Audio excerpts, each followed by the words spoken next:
What can you do for the sake of an idea? You and I know the answer perfectly well, for everything.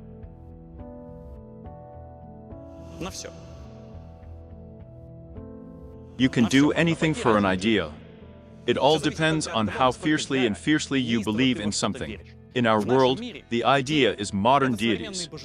People talk about ideas, someone lives by ideas, and for someone some idea is a sacred temple, which in no case should be encroached upon. Someone believes in healthy lifestyle, and proves to everyone how sinful and destructive it is to start your morning with cigarettes and cups of coffee. And if you are not meditating yet, and are not in a conscious moment of self-acceptance, then you will definitely burn in hell.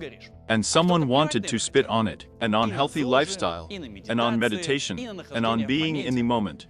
You can also spit in a smoothie. Someone fervently believes in various isms, such as communism, feminism, socialism, sexism, and so on.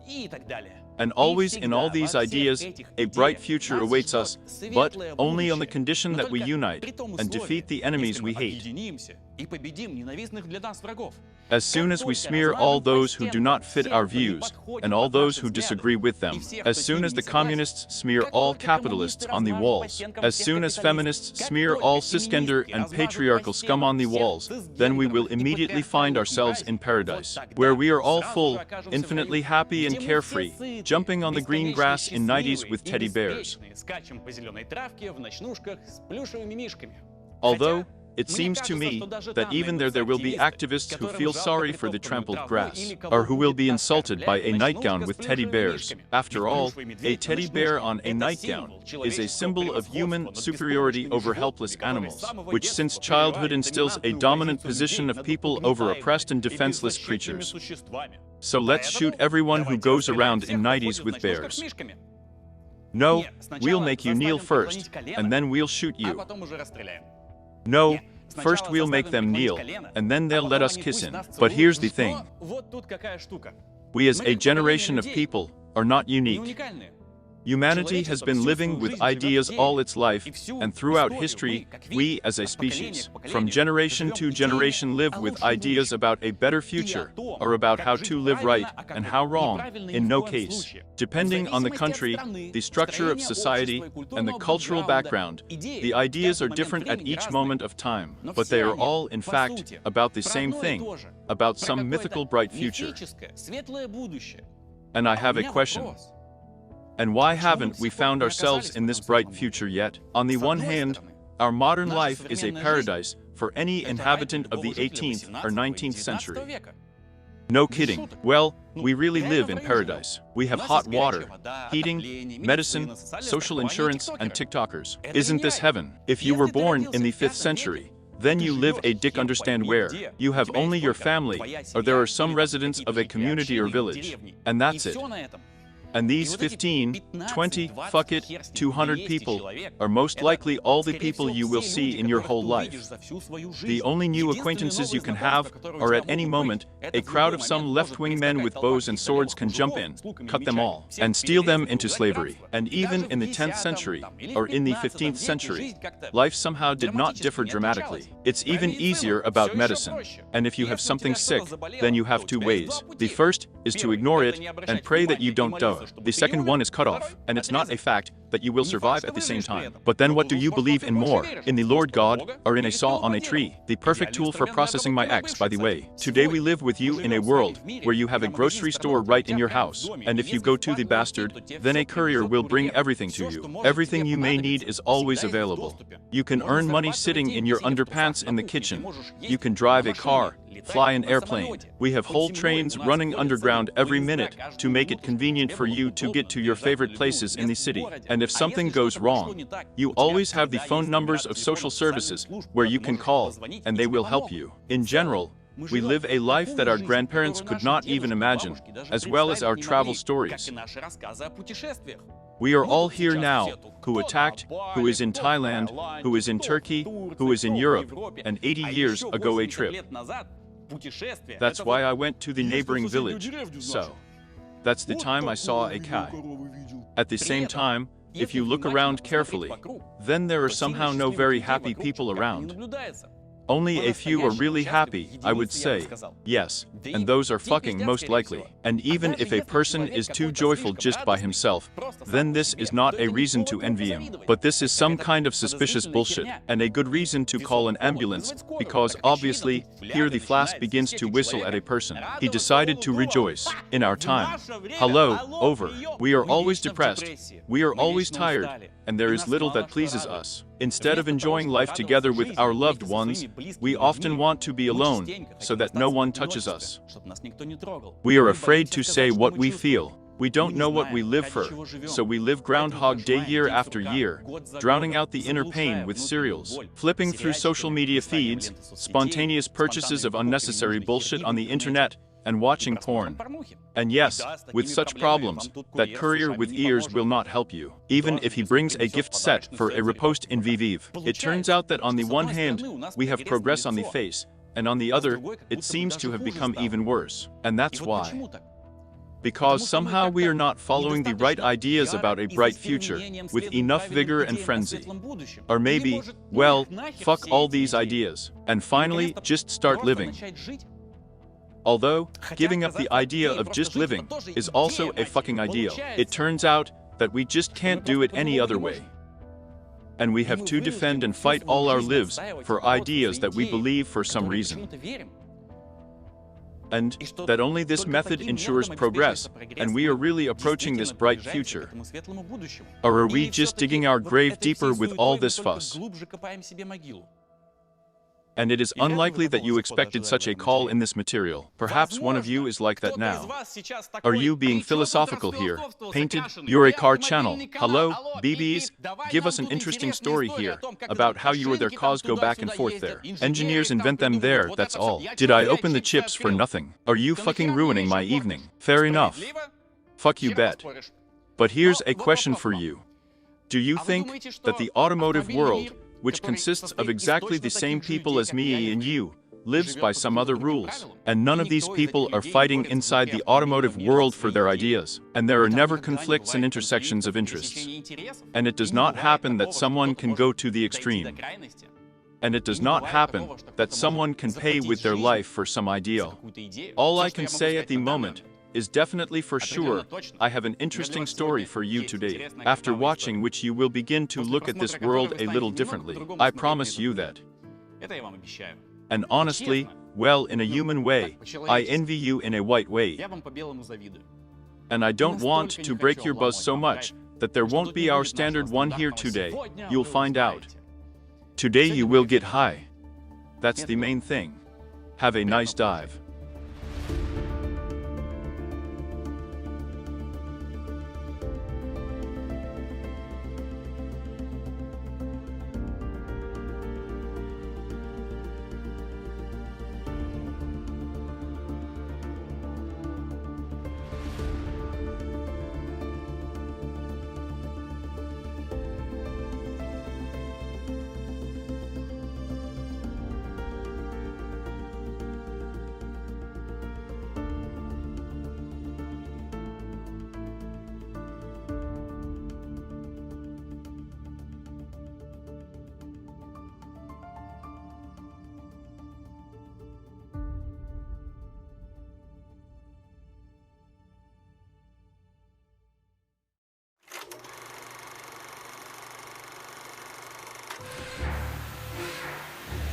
Yes, yes, yes, yes. We will do everything. Yes, the spare parts have already arrived. Everything is in order.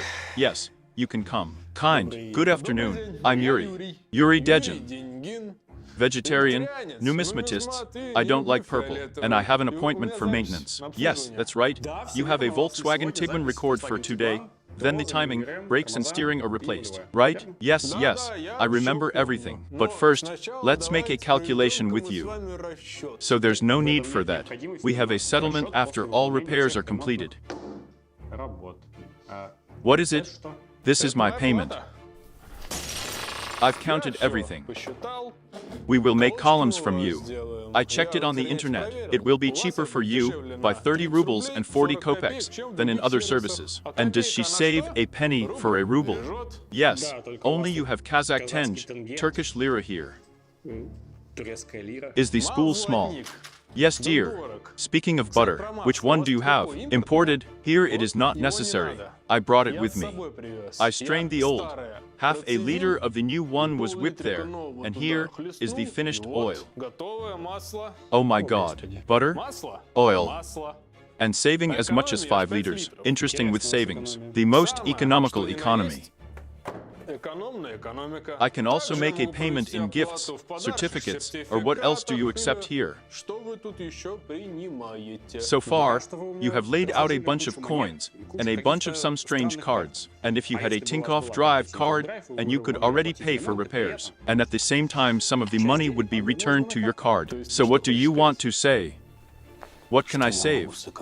Yes, with that, without all these problems. With Tinkoff Drive, you not only get up to 1% cashback for everything, but you can also get 5% cashback for the purchase of spare parts and auto goods, as well as 5% cashback returned to you after paying fines and parking. And there is also a 10% cashback for the purchase of Seabeat in Tinkoff Insurance and in general, all car insurance, as well as 10% cashback for the purchase of all sorts of things at the gas station, including fuel. And that's a fortune. So yes, and this way, you can save up to 25,000 bonuses per year. One bonus is 1 ruble, and this, by the way, is the price of a set of rubber or some kind of average. What should I do with it? It turns out that I just take the card, I attach it, and the money is returned to the application. Yes, just attach it, and the money will be returned to your account. At the same time, up to 1% will be refunded to you for all purchases on the card. And also, in the Tinkoff Bank app, you will see promotions from the bank's partners. To maintain a car profitably, 1 Tinkoff Drive card is enough. Make out the card using the link in the description, and according to the promo code of Osaka, in 1,000 rubles will be returned to you when spending 3,000 rubles. Hurry up, all details will be in the description. At least you can beat off the piggy bank with cashback. Oh, don't worry, I'll sleep her.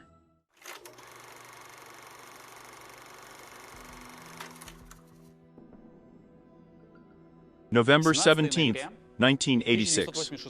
France, Paris, Relman Parnassus. Prestigious residential quarter, Boulevard Edgar Pinot. At around 8 in the evening, local residents heard strange sounds of clapping from the street. It's very similar to fireworks, but what an ass fireworks on Monday night. When people looked out into the street, they saw several people running down the street.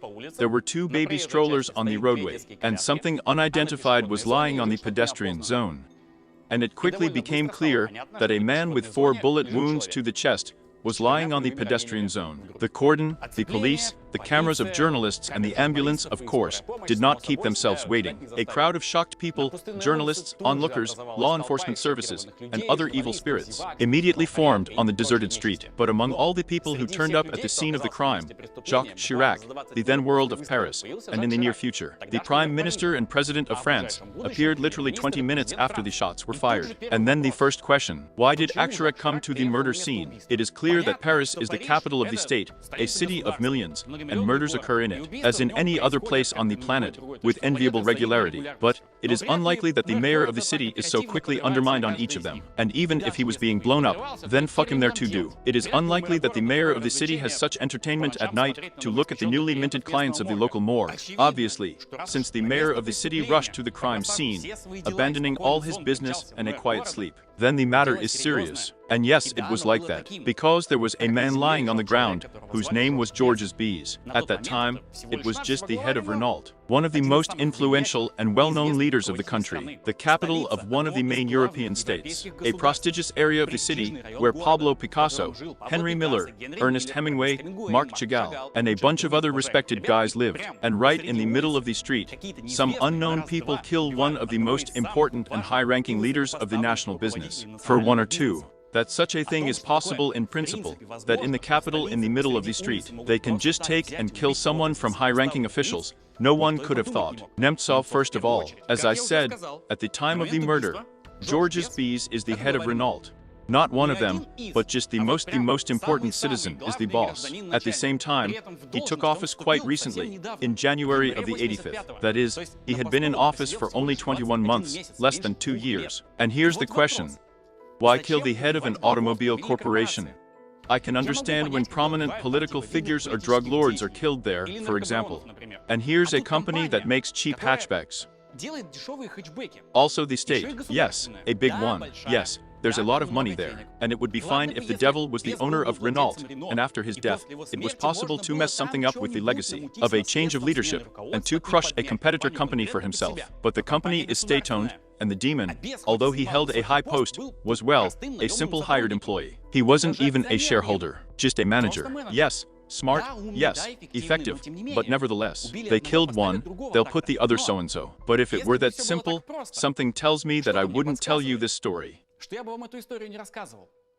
So let's take a closer look.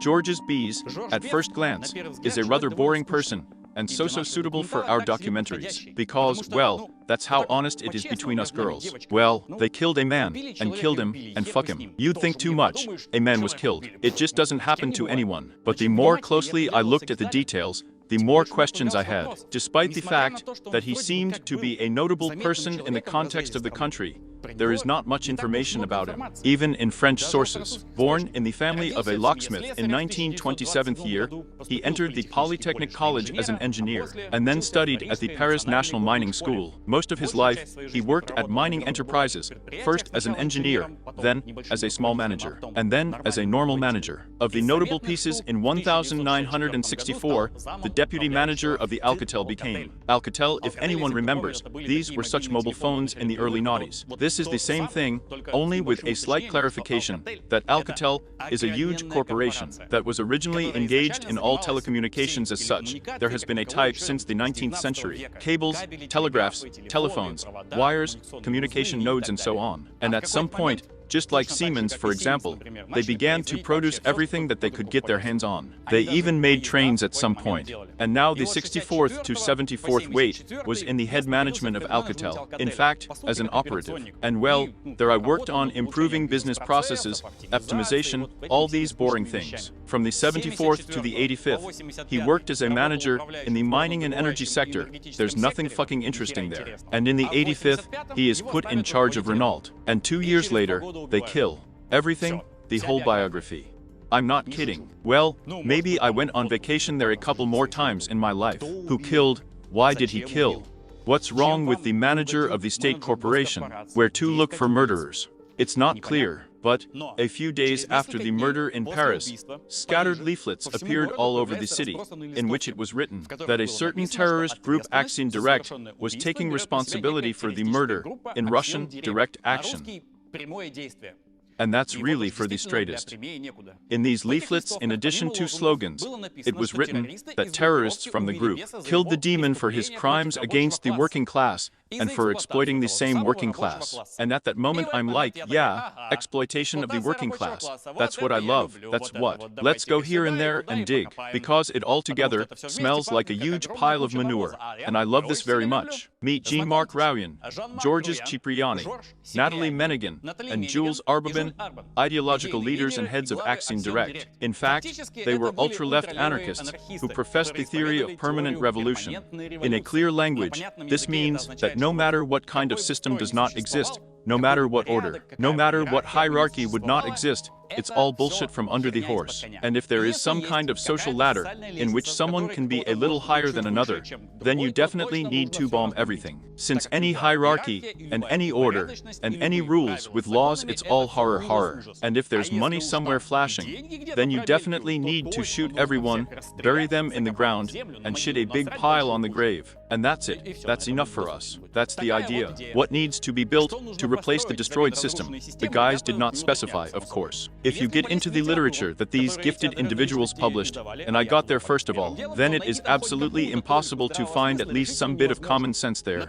For example, here's a quote from a book. We must unite and resist the torrent of lies and abuse spewed by the cowardly bourgeoisie and traitors who fear retribution.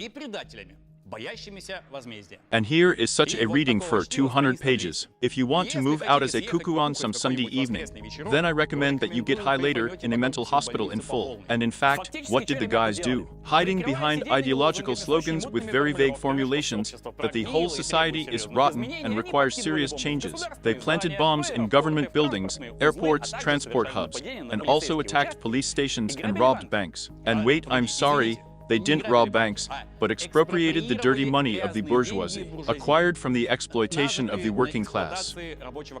That's right, banks were robbed in human language. I must say that Axiom Direct is far from the only European terrorist organization of that time. Starting from the late 60s and up to the moment that is interesting to us, and this is the late 80s, there was a whole crowd of organizations of this kind in Europe: the Basque Country and Freedom in Spain, the Irish Republican Army, and the Ulster Freedom Fighters in Northern Ireland, the Red Brigades in Italy, the Red Army faction, and so on. In short, a fucking mountain. In total, there were several dozen of them together, and all of them united with each other there, then fought, because someone was experiencing not such ideals as all the others. And there, in this ideological pillowbird, the devil will break his head trying to understand what the guys meant in general. Well, except they'll kill you.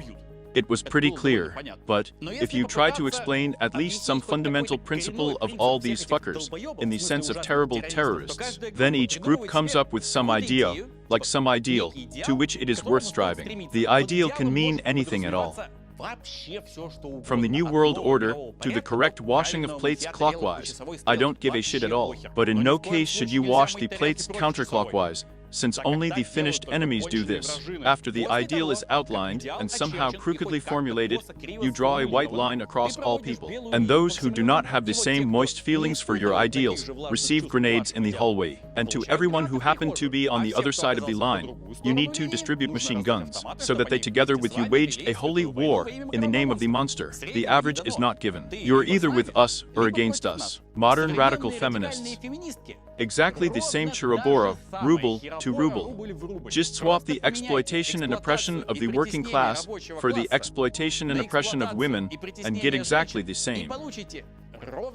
Exactly with the same formulations, just slightly adapted to modernity. Like, we finished it. Put a like if you're with us. And that's it, the pilaf is ready. But if we talk specifically about Axiom Direct, then their account has about 80 shares in about 8 years. And by simple mathematics, we get 10 shares a year. That is, almost every month for 8 years. The guys made a fuss somewhere with their shares. The action is not a P in a Pidoraka, but some kind of attack, a bomb explosion, a robbery. Well, in short, a typical Tuesday for the French. Although from the piece from Pidoraka to bomb, you know, it's not bad sometimes, yes. And for all these 8 years, the guys have collected about 120 human victims on their actions. I must say that to make 80 different raids and not get caught is not an easy task. Here we must pay tribute.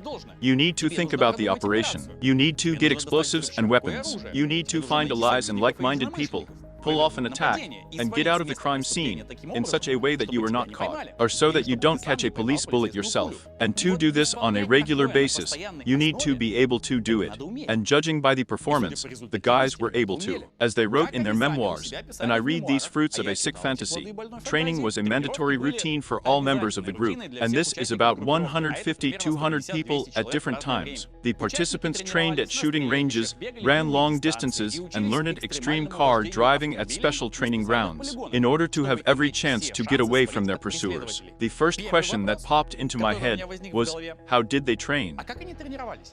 And who conducted these trainings? You can't practice shooting and extreme driving on a regular basis in such a way that you don't attract attention to yourself. You can't come to some school and say, guys, we need your instructor training ground.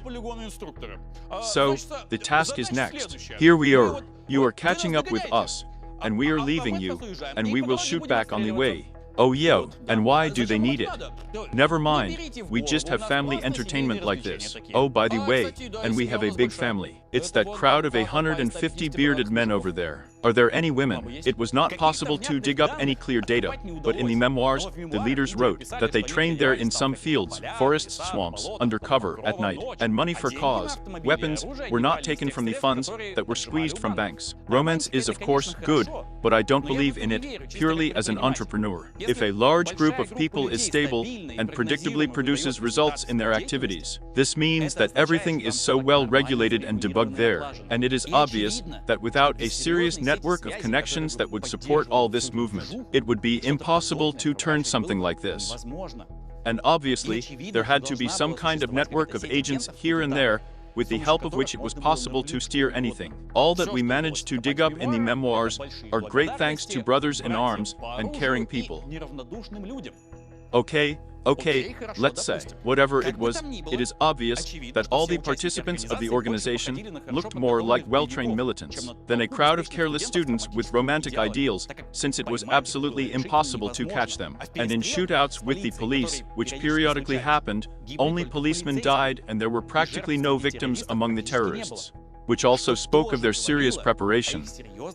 And it is unlikely that such combat training could be obtained, well, like just flipping through books in the basement or running through the swamps. But despite the fact that the organization has been engaged in terror for 8 years and no one could catch them, after the murder of Georges Bessa, the top is caught in full force, and they surrender without a fight. Naturally, when they came for them, the leaders just sat and waited for them to be arrested. They didn't shoot back, didn't take hostages, didn't try to blow themselves up, but just sat in the kitchen. And this is another oddity. You've been waging war with the regime for 8 years, killing people, killing policemen, and when they come for you, you're like, well done, they caught you. Now you're with him. Somehow, the police got wind that all 4 leaders were sitting on some farm in the suburbs of Paris, and immediately special forces arrive at the place, a bunch of people with machine guns, and take these sheds by storm. And the very detention of terrorists was shown on all channels. Journalists of the country's main TV channel flew live by helicopter and filmed everything that was happening. A helicopter is such a fucking inconspicuous thing. That's what you'll never scare off criminals at all. They sit at home like this, they don't suspect anything, they hear strange noises, they see helicopters flying in their direction, a bunch of special forces in the window, and they're like, it's time to drink coffee, you know. In the hereditary interrogations, it became clear exactly how the murder was committed. 2 women, Natalie Menegan and Jules Arbin, were walking down the street with baby strollers with weapons inside them, and Jean-Marc Cruya and Georges Cipriani were standing on motorcycles in a nearby block, in a prearranged place. By the way, to guess to disguise weapons inside baby strollers is just my homage. Because, even if police squads were walking down the street, it is simply impossible to think that 2 girlfriends with baby strollers who are just walking down the street are actually terrorists who are going to kill a person. Naturally, the killers knew the schedule of the demon, what time he arrives home, and where he lives. And even though he was a high-ranking leader, he traveled without protection. Georges Bessa had, well, an ordinary driver who drove him home, dropped him off, and went to his home. And at the moment when the car drove off, pretty girls with strollers came up, took out a gunshot from them, and shot 4 times at point-blank range. And they gave me a pair of slippers. And while the street was just trying to figure out what had just happened, the criminals were already piling off on motorcycles, in an unknown direction. During the investigation, the terrorists did not deny anything. They all recognized, and continued to bend their line, that they are holy fighters against a rotten system. They do not give up their views. They did everything right, and do not regret anything. And the guys got it in full. They were placed under some kind of particularly strict detention, and before this material, I had never heard of such a thing at all. Everyone was given a term of imprisonment of more than 20 years, or even life. Moreover, not just in the cell. Everyone was kept on a separate floor in a tiny cell in complete isolation, so that there was not the slightest chance to communicate with anyone at all. Prison staff were also forbidden to communicate with prisoners. And I must say that this is a separate kind of cruelty. Even in our prisons, with a particularly strict form of detention, you are allowed short-term visits with relatives. And in the vast majority of strict detention, long-term visits are also allowed. You can receive parcels, write letters there and so on. You don't even live alone in a cell very often, and this is important because you still communicate with people. Yes, the issue of the contingent is a question, but for a long time in prison, you will still establish some kind of relationship with your cellmates, and it will be easier to carry out the punishment in a purely human way. And then these people were deprived of it. No dates, no broadcasts, no communication. You're sitting alone on the whole floor. And it's cruel and strange.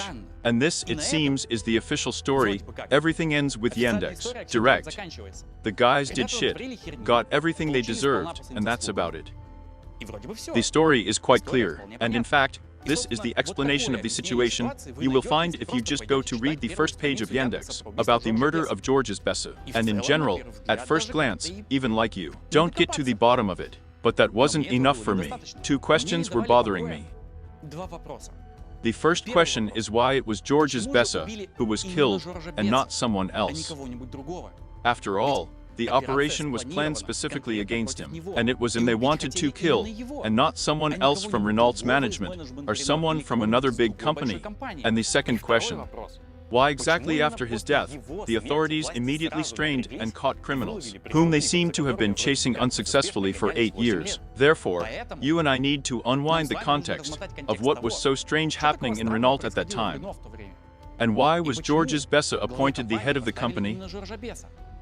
And in the end, it would be necessary to figure out what kind of terrible crimes against the working class he managed to do during his 2 years of rule.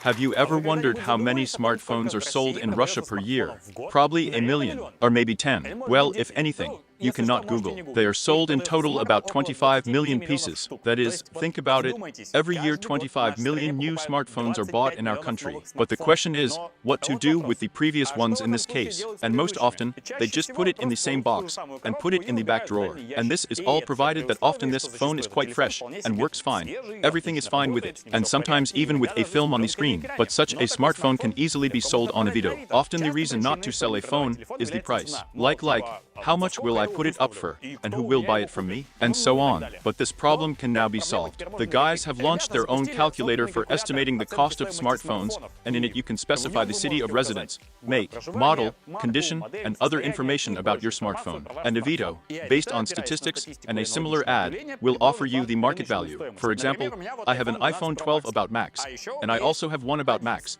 which I went with earlier, and let's say I want to put it up for sale. We open the calculator, select all the parameters, and that's it. Now we know that the corridors for the sale of this phone are from 43 to 49,000 rubles. The cost is estimated in just a couple of minutes, and when you already know the price, it takes a couple more minutes to create an ad for sale, to which, by the way, it will be possible to additionally connect delivery, so that the phone can be sold not only in your city, but also throughout Russia. Therefore, the link to the cost calculator will be in the description. And do not store the equipment in the far drawer, it is already waiting for Avito.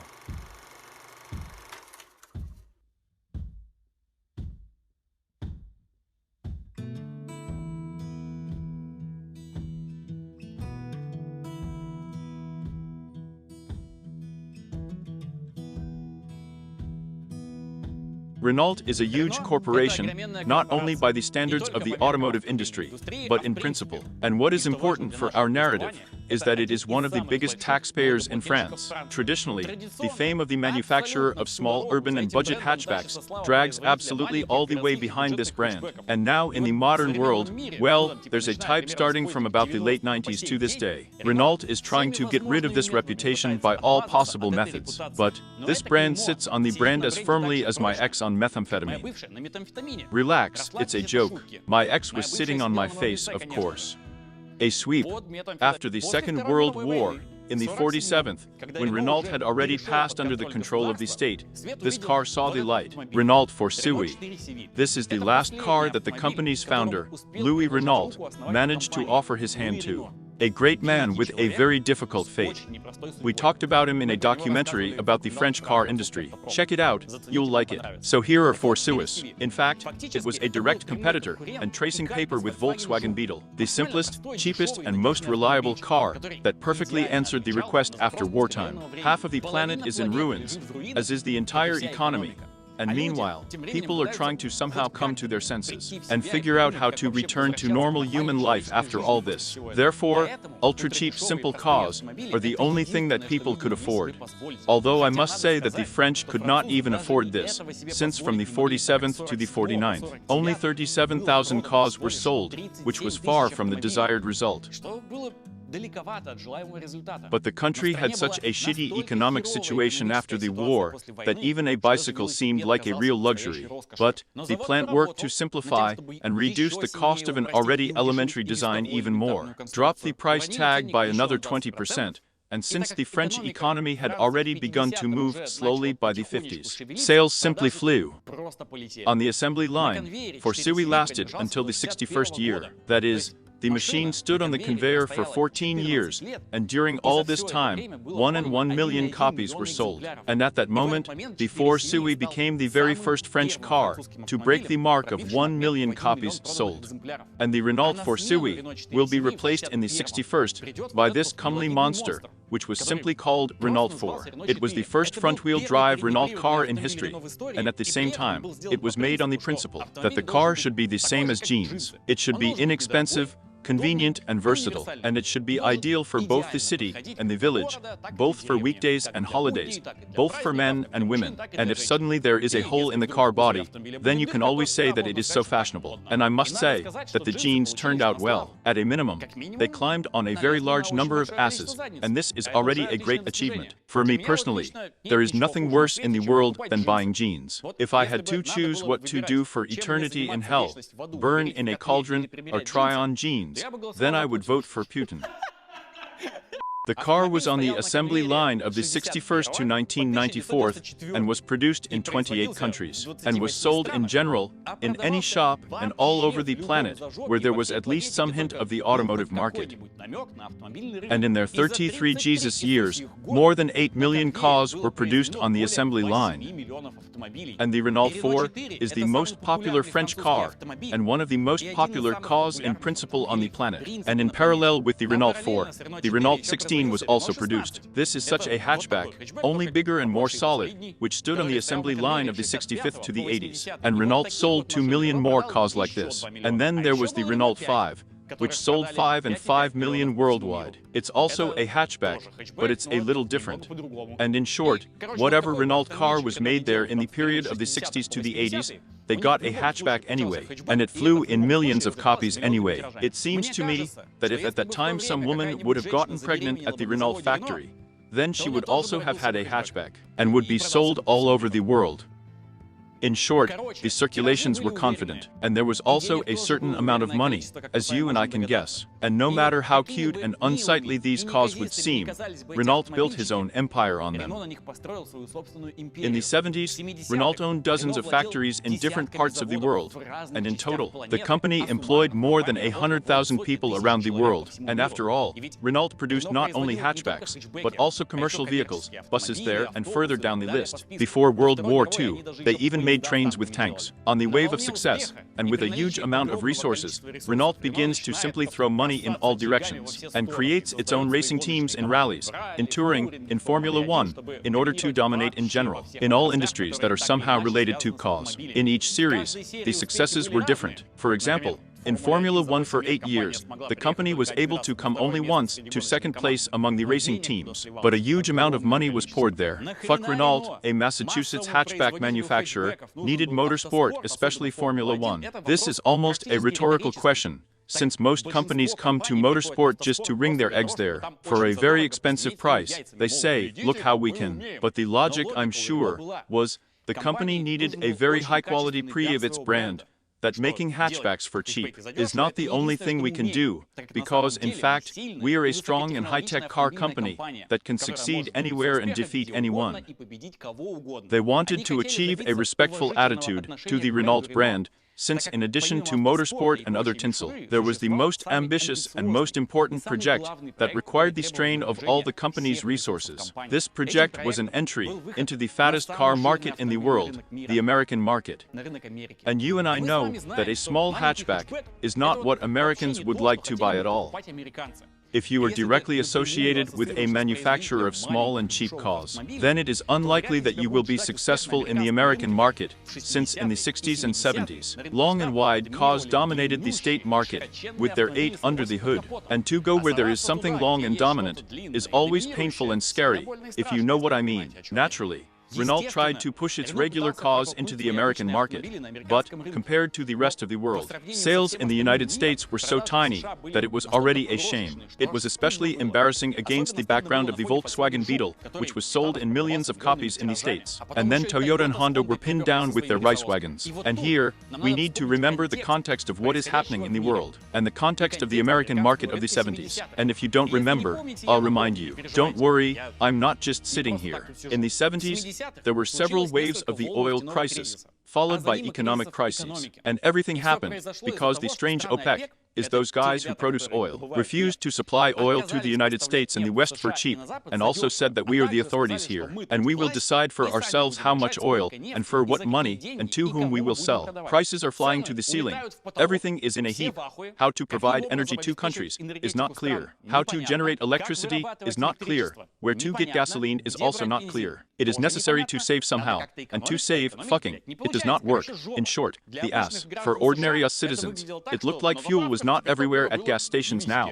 And if it was, it costs 3 horses. And with such prices, it was really better on horseback. And in Europe, governments restricted the use of personal transport, heated houses less, asked everyone to ride bicycles, and sit at home in a sweater. 50 years have passed, nothing has changed, the entertainment remains the same. But when your gasoline becomes expensive, and is not always available, that hefty Massachusetts car with a consumption of 30 liters is not what you want to find in your garage. Although, well, it's okay in the garage, it's not worth it. But you definitely don't want to drive it. So it was obvious to everyone that the automotive market of the United States was waiting for a global restructuring and redistribution of the market, and that in fact happened. The big 3 American automakers are Ford, GM, and Chrysler. In the competition, skillfully not much.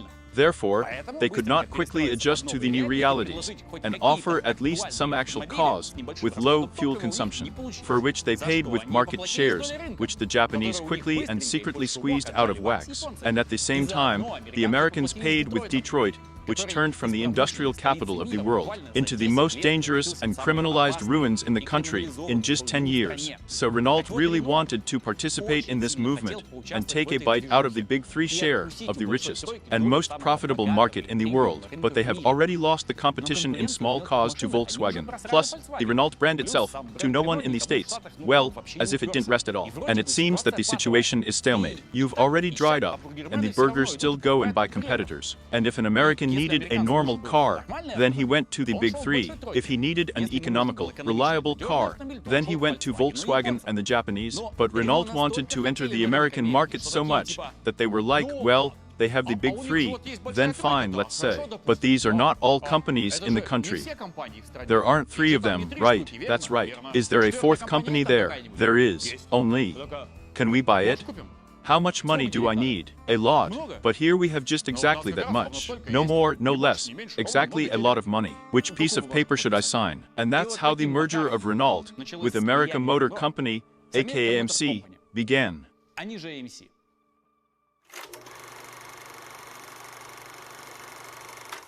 Let's cut this piece and pull this one up on the contrary. And maybe we will remove it altogether or not. In short, I do not know about you, but I definitely need coffee. And you too, by the way. Now what is the minute of the timing there? 43rd approximately. And you still have 2 hours. And anyway, well, with coffee, everything is simple here. We drink it. A lot, naturally. Everyone has different tastes. He drinks vegetable, he drinks ordinary. But the main criterion is that it is delicious. And in order to be delicious, you need fresh grains. And where are their fresh grains? That's right, Testy has coffee. Stacy Coffee, we met this year, when we were doing the first integration. And before that, we had heard about them, but honestly continued to use capsule coffee in the office. until the moment when a whole box with various goods arrived to us. And that's where it started. In general, the test is to make coffee in various formats. They have grains, ground, drip bags. Drip bags are such bags, you hook them into a mug, pour boiling water, up, and everything is ready. This is not a verbatim instruction, but you understand the meaning. The main thing is that we prefer grains at home, because it is important to us that the grinding is straight fresh. While the coffee is brewing, let's throw on a couple of technical points of the piece. There are more than 50 varieties of coffee on the Testa website. We have Kenya here today, well, Ethiopia, Brazil and so on are also in stock. On the website, the guys still have some accessories, articles about coffee, and many other useful things. But this is not the main thing. The main thing is how the guys work. They work 7 days a week, yes, just like us. And they roast coffee exactly on the day of the order. Yes. Testi does not roast coffee in advance and does not store it in packs for a month. If you made an order on Wednesday, then on the same Wednesday, the grains will be freed, packed and delivered, and the parcel will go to you, in whatever region of Russia you would not be. Such things. And another such moment, 95% of orders are sent free of charge. At the same time, if you don't like something, you will either be sent another order, or you will get a refund. Well, you'll like it. So come on, put your instant there. Follow the link in the description to choose the right coffee. And by the way, don't forget to use the Renault promo code to get a discount. And it is indefinite. Even if you have a 23rd year there, it will still work. And we will work too. What do we have there? The third chapter? Let's go.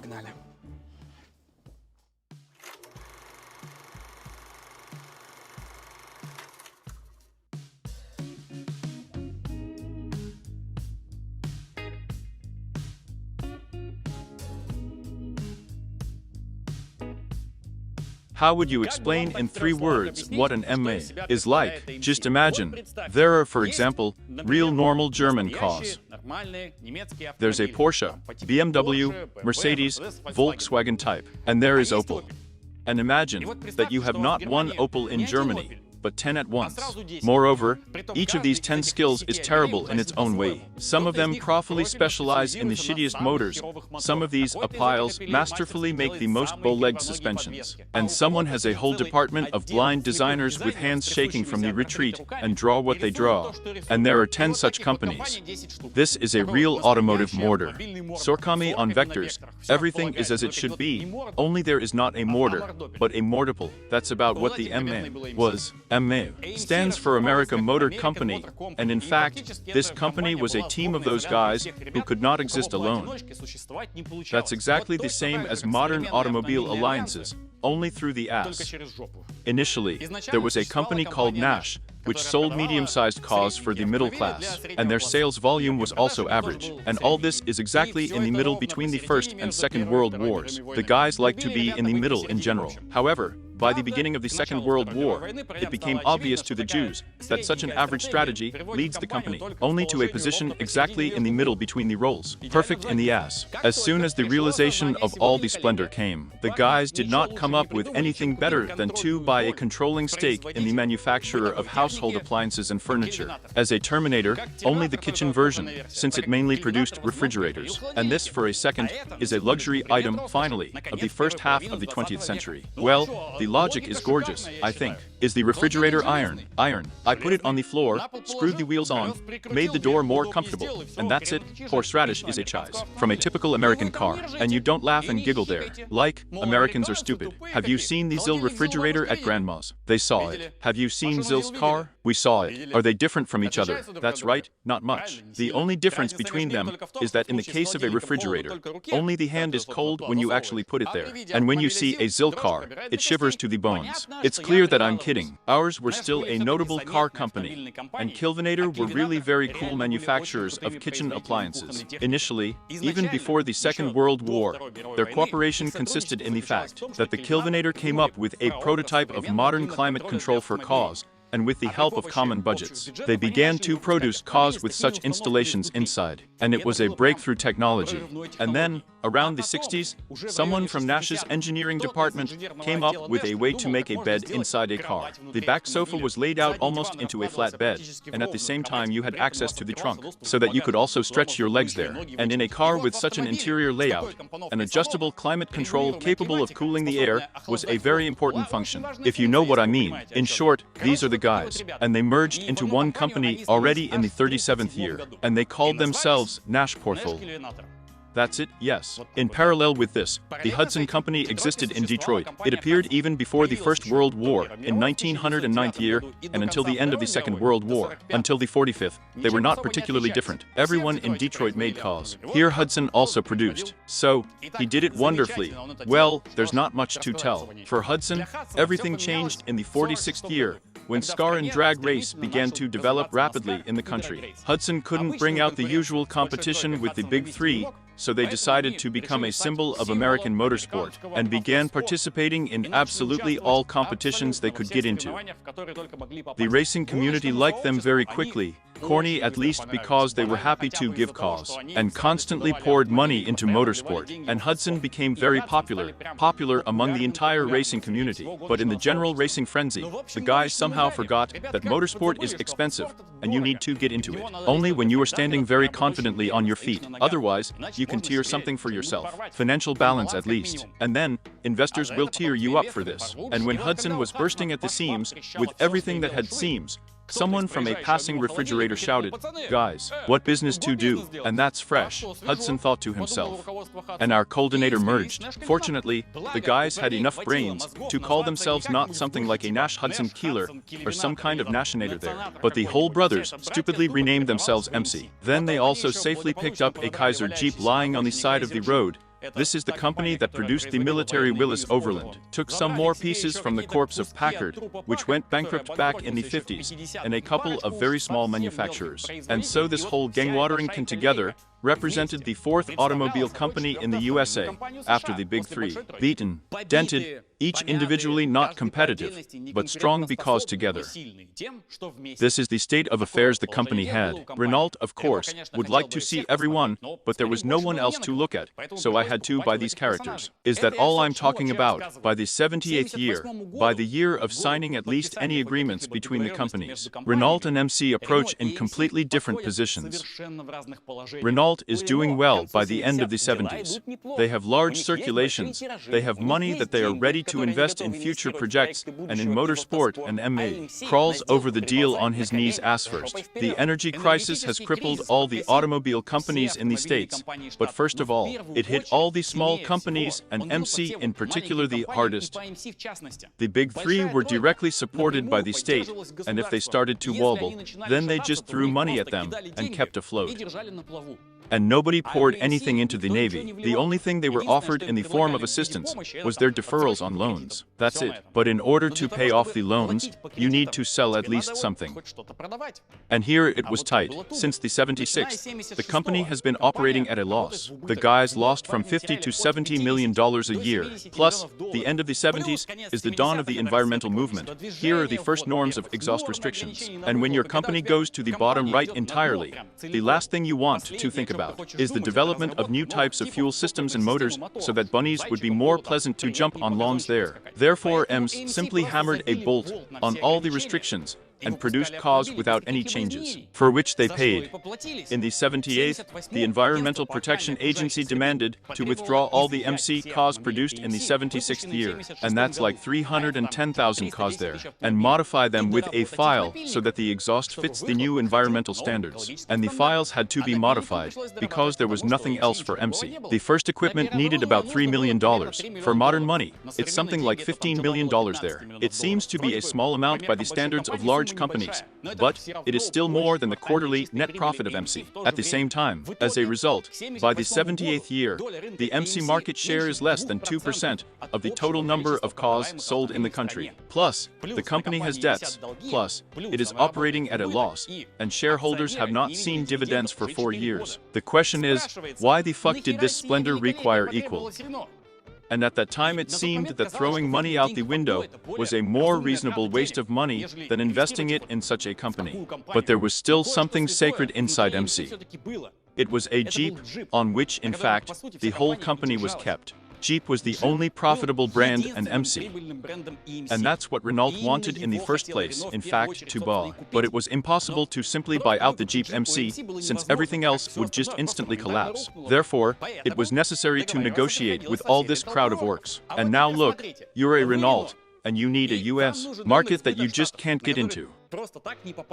In order to enter the market and be at least somewhat competitive in price, you need to produce cars domestically. If you want to sit in the lower medium price segment, Renault did not even dream of a premium. And building your own factory is very expensive. Well, just super fucked on the fuck how expensive. About the same as taking a whole entrance to the mortgage in March of 2022 year. Moreover, even if you build it, there are no guarantees that the products will be in demand, since your brand is not known in the country. You see that there is a fairly large company that crawls on the floor in death throes, but inside this company, there is a brand that inspires hope. The influx of this brand, the Jeep, already has its own factory, and it is already in demand among the residents of this country. And this brand is already there with a history, everyone knows it, respects it, everything is cool. And that's what to do with it. You can't buy a Jeep separately, they don't give it to you, and the whole company with their whole fucking mountain of brands just didn't stop you. But since you can't buy a Jeep separately, you still need to save the whole company. Because if MC dies, he will drag the Jeep to his grave. At the same time, it is impossible to delay the decision, because whenever someone big starts to groan and bend, a bunch of vultures immediately gather around this corpse, who want to snatch up assets, production facilities there, and squeeze out some market share. So here's what Renault did. They decided to just give the company money to cover operating debts, to keep it afloat. And that's somewhere like $150 million, plus 50 more with a credit line. For modern money, this is a lot of money straight. And they also gave them a license to produce Renault 5. And according to Renault's calculations, with the proper disposal of money, these funds should have been enough to close all the holes in the financial balance and the MC. Plus it was still possible to ensure profit from the production and sale of Renault 5. And as a result, MC will stand on his feet more firmly, and Renault itself, together with the Jeep, will develop a new model and a new engine for it, which will just give the French the desired market share in the American market. Market share in the American market. Live with such formulations, Lord. In return for his money, Renault received 22.5% of the shares of AMC, which did not give them full control over the company, but gave them a good portion of future profits if such a one would be formed. That is, Renault bought almost a quarter of the company, while still remaining out of operational control. Since this is a terrible hemorrhoid, but, at the same time, I still got the opportunity to make a joint model with Kuma's Jeep, in order to share the development costs, release the model to the market, and then reap the benefits of successful sales. And as soon as MC is fully on its feet, Renault will also take a quarter of the profits of the entire concern for itself. Profit, profit. But there was a small miscalculation in this whole scheme.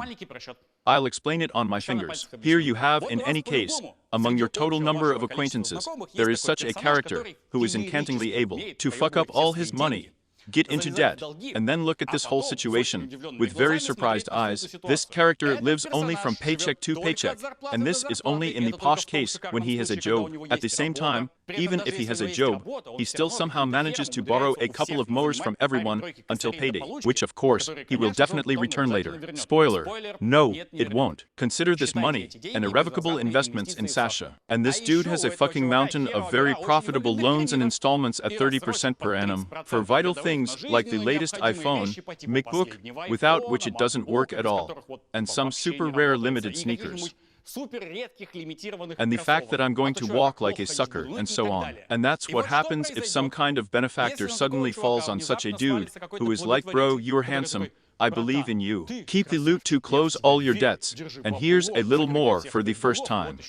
Come on, grab your head, grab my hand, and let's run into a new life. You and I are going to succeed. Of course, such a benefactor is the dream of any such pretzel, but we still perfectly understand where this pretzel will be in a year with this approach. That's right, he will find himself in an even bigger financial ass, since his initial actions, which he performs in the course of life, lead him there.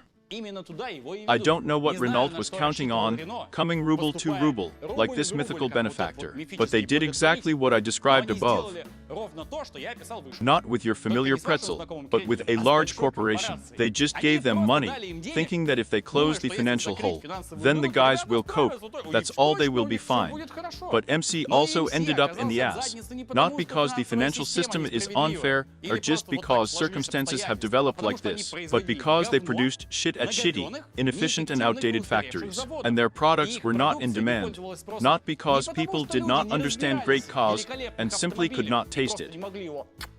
And they just weren't competitive. That's it. No magic. No conspiracy theory. You just make shit out of shit on shit and get what you get. That's it. No one worked on efficiency. No one developed new technologies. No one adopted the experience of other countries. And the guys just stood with their hand outstretched and a pitiful look, so that some holy man would come and save them, because they tried so hard. And that's the kind of holy man he was anyway. The very first year, the 79th, when the agreements with Renault came into force, and the investment payments were made, of course, ME so proudly reported that now everything has become much better for us. Here is our record profit for the 79th year, $84 million. Oh, look how good we are. But the next year, the 80th, working capital for development is somehow not enough again. Banks for some reason refuse to extend credit lines, and for some reason, the market share continues to fall rapidly. Sales for the 80s fell by another 19%. Eames came to rent again after all. Well, we would like another $90 million. Here's a couple of small holes just to suffocate, and everything will be fine. Then how it will fly. Fortunately, this time Rito did not buy into such songs, since it was clear that the problem was not only money. And in order for all this to make at least some sense, the company had to be completely redone. It is necessary to redo all logistics chains, to abandon suppliers of spare parts that break deadlines or supply defects. We need to redo all the pipelines, make more efficient processes, fire all lazy and fat-swollen employees, and hire new ones. We need to buy modern equipment, redesign the sales system, and blah blah blah blah. As you know, it is sometimes more difficult to redo than to build from scratch. And MN was just such a case, because after all, the company is still not small. And inside this company, there is a combined hodgepodge of a bunch of brands, each of which is managed in its own way, organized somehow in its own way. And all this needs to be sorted out there, put a lookout, structure, come up with an action plan, roll up your sleeves, and redo. In general, I understand why Renault did not want to get into the operating system during the first round of investments, since this is a really complicated process. But at the same time, I do not know what they were counting on, just giving money. Even on the shore, it was clear that it just wouldn't work.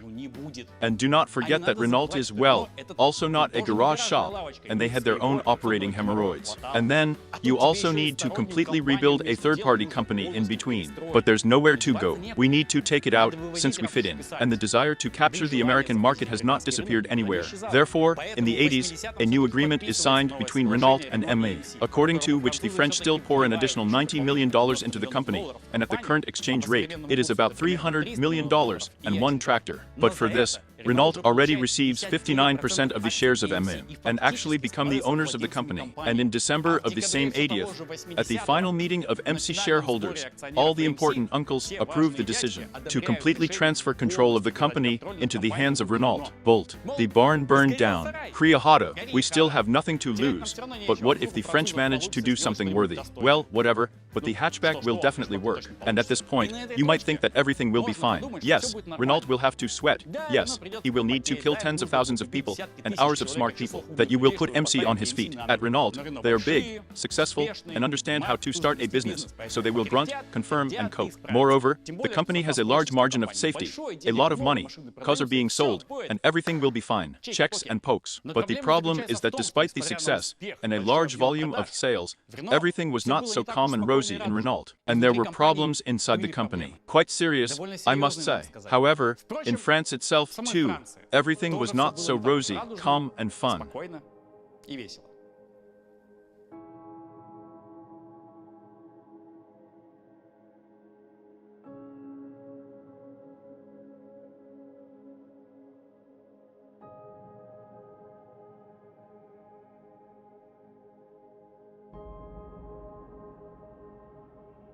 I must say that the French are quite an interesting and peculiar people. For Americans, for example, national amusements are American football, an idea for Thanksgiving, and a Sunday trip to church. We fry kebabs for the May holidays, having performed a ritual burning of effigies a couple of months before, and kitchen conversations about the global structure of the world. And for the French, the national fun is to drink coffee with a croissant in the morning, and in the evening go to smash your city. Smash shop windows, turn over a couple of cars and along the way, so incidentally, overthrow the government. There are no such number of regular street demonstrations and smashed shops in the city center anywhere if we take civilized countries. That's how the guys have accelerated since the French Revolution, so they still can't stop, and absolutely don't care what to protest about. The most important thing is the pleasure in the process, and so that the cause burn beautifully. Yes. No kidding, if you just Google photos of regular pogroms in Paris, it's always a very exciting sight. I wouldn't want to live in such a city, but it's a pleasure to watch pictures on the internet. And of course, in the 60s, 70s, 80s, the situation was no different. For our current history, this is what it is important for us to understand in these folk festivals with a Molotov cocktail. The end of the 60s is a very significant time for France, since in 1968, protests of unprecedented scale unfolded throughout the country. Even by the standards of the French, they were straight la fuck. And in history, there is even a separate name for these events, Red May. At first glance, these were just hefty protests, which the French seemed to be used to, but in fact, it was a full-scale social crisis, which will eventually result in a change of power. If we tell you what exactly happened there, and why it all fucked up, then we will have another separate documentary for a couple of hours inside the current documentary.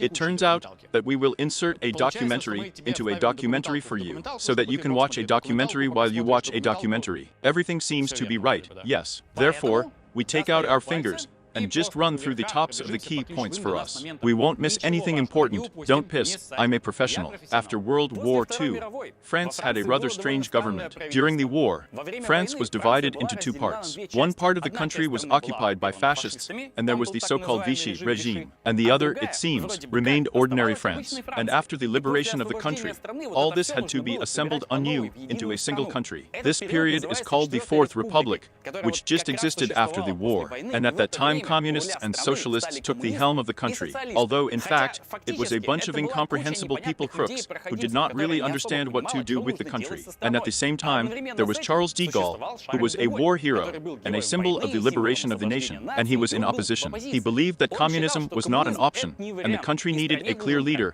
who would lead the country. But by joint efforts, he was very carefully pushed away from power and political life, so he sat quietly in his village and wrote his memoirs. For a while, he formed some kind of opposition there. He had his own party there, blah, blah, blah. But when it became clear that nothing was shining for him, he just hammered the bolt and went to live in the village. For plus or minus 14 years, as long as the socialists and communists were in power, they unleashed a bloody war in Algeria, which drained the country's resources and lowered its authority in the eyes of the whole world. They nationalized half of the enterprises, but they still fucked up the entire economy and did not improve the life of an ordinary person in any way. And by the 60s, the country was in a severe political crisis. At that time, as if there were enough reasons for any country to feel like shit on all fronts, but a weak government did not help at all. Everything was so bad in power, and so no one could agree with anyone, that the government stupidly could not even form a council of ministers. And at this moment, de Gaulle wakes up from his hibernation, again makes a fuss in the public field, gathers his party, and begins active propaganda. And since the memory of the military hero is still fresh, and everyone has just been given a government that has nothing but slogans, Charles gets support, and he manages to take power into his own hands. The socialists, of course, resisted there for a while, but they didn't succeed. And first de Gaulle became prime minister in 1958, and in 1959, he became president of France. De Gaulle will stay in power for plus or minus 10 years, and during which he will remake half of the state apparatus, rewrite the constitution, end the war with Algeria, as a result of which Algeria will still become an independent state. And at the time of the outbreak of the war, Algeria was considered the territory of France, if anything. And in general, the main task that the new president set himself was the economic and social transformation of the country. It translates into Russian, well, like, so that people live better, so that they have a job there, welfare, a decent salary, blah, blah, blah. The second main task was to regain the independence of politics and defense. And this meant getting rid of the influence of the United States and Great Britain. The United States and Britain suffered much less from the Second World War than France, and therefore constantly tried to manipulate it, since France was weak and could not defend itself properly. And the third is to return France to its halo and influence in the world. In fact, Charles de Gaulle achieved almost all of his goals. This is best demonstrated by the economic growth that the country had under de Gaulle's rule. In short, under de Gaulle, France becomes the second European country in the world in terms of economic growth after Germany, and the average DDD growth rate was at the level of 5.5% per year, which is a lot. And in 14 years, from the 54th to the 67th year inclusive, the economy doubled, and the standard of living of the average person was one of the best in the world. And it's literally like in 10 years. In reality, what happened to the French economy in the 50s and 60s can only be compared with German and Japanese economic miracles. But at the same time, the flip side of the coin, for de Gaulle, was strict management methods, total censorship and control of all media, and a bunch of different restrictions. And when your citizens are French, and plus there is a strong opposition in the country, you can't relax, even if things are going well for the country. Much less try to censor everything in saliva there. And here we have a situation. Everything seems to be in order. You won't get to the bottom of it. The standard of living is good. There is economic growth there, back and forth and all that. But, at the same time, society lives in such tension. After all, censorship is infuriating. There are always some minor skirmishes with the police here and there. And plus, after the Second World War, a new, young and very numerous generation began to grow up. As you and I know, after the war, there was a boom in the birth rate all over the world, absolutely, and France is no exception here. And by the 68th year, you have a lot of young students in your country who live by the ideas of universal equality, peace, cookies, gum, Coca-Cola, that's all. And they all dream of an ideal society of equality, love, and viro. Young, naive, everything is as it should be. De Gaulle seems to be an old fart and an irrelevant dictator who has been in power for a very long time and does not cut off anything in what is happening, and with his censorship, he also strangles our sacred right to live in complete freedom. Plus, despite the good pace of economic development, unemployment began to rise inside the country in the mid-60s, and this was due to the fact that the French economy was growing, not only because of its production, but also because of the colonies that worked for France. Here's what's important. France is a colonial power, which means that it had its own separate bunch of countries over which full control was established. And in fact, they stupidly worked for France. In the 18th and 19th centuries, the most prominent colonial powers were France, Great Britain, Spain, Portugal, and so on. The guys sailed the navy around the world, conquered all sorts of aborigines, and established their own rules there. Plus, in the same gate, slavery, human trafficking, the seizure of all resources, the subjugation of trade and all that. You took a ride around the world, put a gun to everyone's temple, forced them to work for you, and then you sit in your capital, drink coffee, and talk about democratic values. Such is the system. But the Second World War showed the world that the model of oppression of entire nations would not bring good, so it was necessary to change something. And in 1960, the Declaration on Granting Independence to Colonial Countries was signed. A bunch of people with complex facial expressions gathered at the UN very anxiously discussed that colonization is bad, that it's impossible, it's exploitation, blah, blah, blah, and signed the document. But in fact, it was pushed by the United States and the USSR in order to weaken the British Empire, since it somehow got too much. Well, France is also hooked, since France is also a colonial power. The meaning of the piece of paper was that in the 60th year, it is necessary to distribute independence to everyone, and if you are late, then and sanctions on a slow ass. And even though this law was adopted and distributed to all independents, a significant part of the colonies continued to work for France and did not care for everyone on a piece of paper, because in fact, in all colonial countries, there were a lot of businesses and companies that made money for France. According to the papers, this is not yours at all, not once, but it was clear to everyone whose it was and what it was doing here. Therefore, you can have a growing overall economy and falling employment within the country. That's what I was explaining. It happens if you are a colonial power. And in addition to students who, under any regime and at any time, are always against the existing government, the existing order and rules, workers also began to strain. So, the factories began to undergo a reduction, and new jobs somehow were not observed much. And as you and I know, in such times, a compressed point from the people is just enough for some insignificant spark to make everything flare up. And Red May was no exception. It all started with some small demonstrations at a couple of universities. It's just that a bunch of students went out there to stretch their throats, and it's time for something on the street. Then this case was picked up by neighboring universities, and in a couple of days, all political activists and supporters of certain ideas, communists, socialists, anarchists, Maoists, and other evil spirits, immediately pulled up to the students, the workers, together with the trade unions, seeing that some interesting movement is taking place, and they are not participating. They are like this, pit time, and they drove to burn with students purely for the company. As a result, in a couple of days, absolutely all the young people and all the workers of the country were on the street. And really, as a result, the whole country was on the street. But there was a problem, and when you go to a demonstration, you usually follow some leader and you have some demands. Besides the type of meaningless slogans, people on the street can be told anything. It's not important at all, and never made any sense. But under the carpet,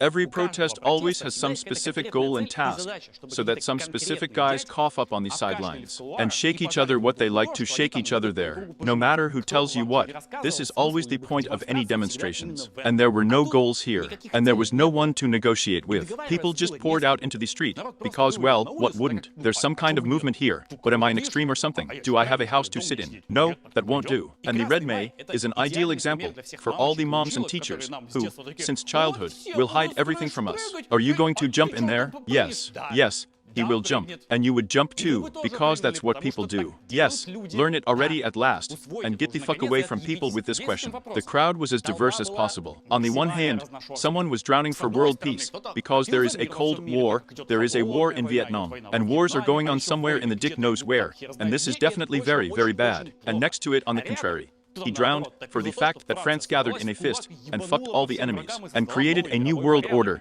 and a new empire. At the same time, it was quite a funny sight. Some of the radicals are asking you to create a new empire so that there are more colonies, more influence and more power. And other radicals are yelling that you urgently identify all the troops from everywhere, give everyone independence, and let go of control in your own territories. And if I can understand the statement that we need to strengthen the country, take more resources and all that, then I don't really understand the statements of people who want their country to become weaker and have less power and control. Someone yells all the power to the people.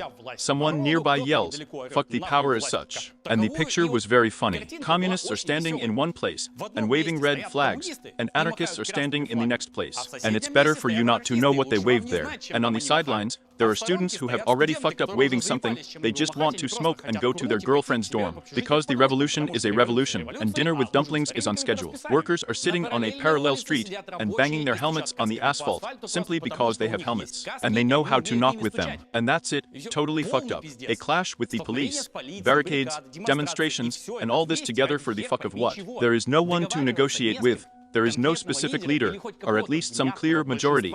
Everyone just burns out. Students even came up with slogans purely for the sake of cupcakes. The most popular was ban, forbidden. This is right here, is the most important slogan of this party, and it is very strongly associated with Red May. But also, for example, among other things, there was the slogan, it's hard to obey the bosses, but it's even stupider to choose them. Also popular, I must say. And you're trying to think about it like that, and you don't understand a damn thing. It's hard to obey the bosses, but it's even stupider to choose them. That is, you do not want to choose the authorities. You want them to come and take you.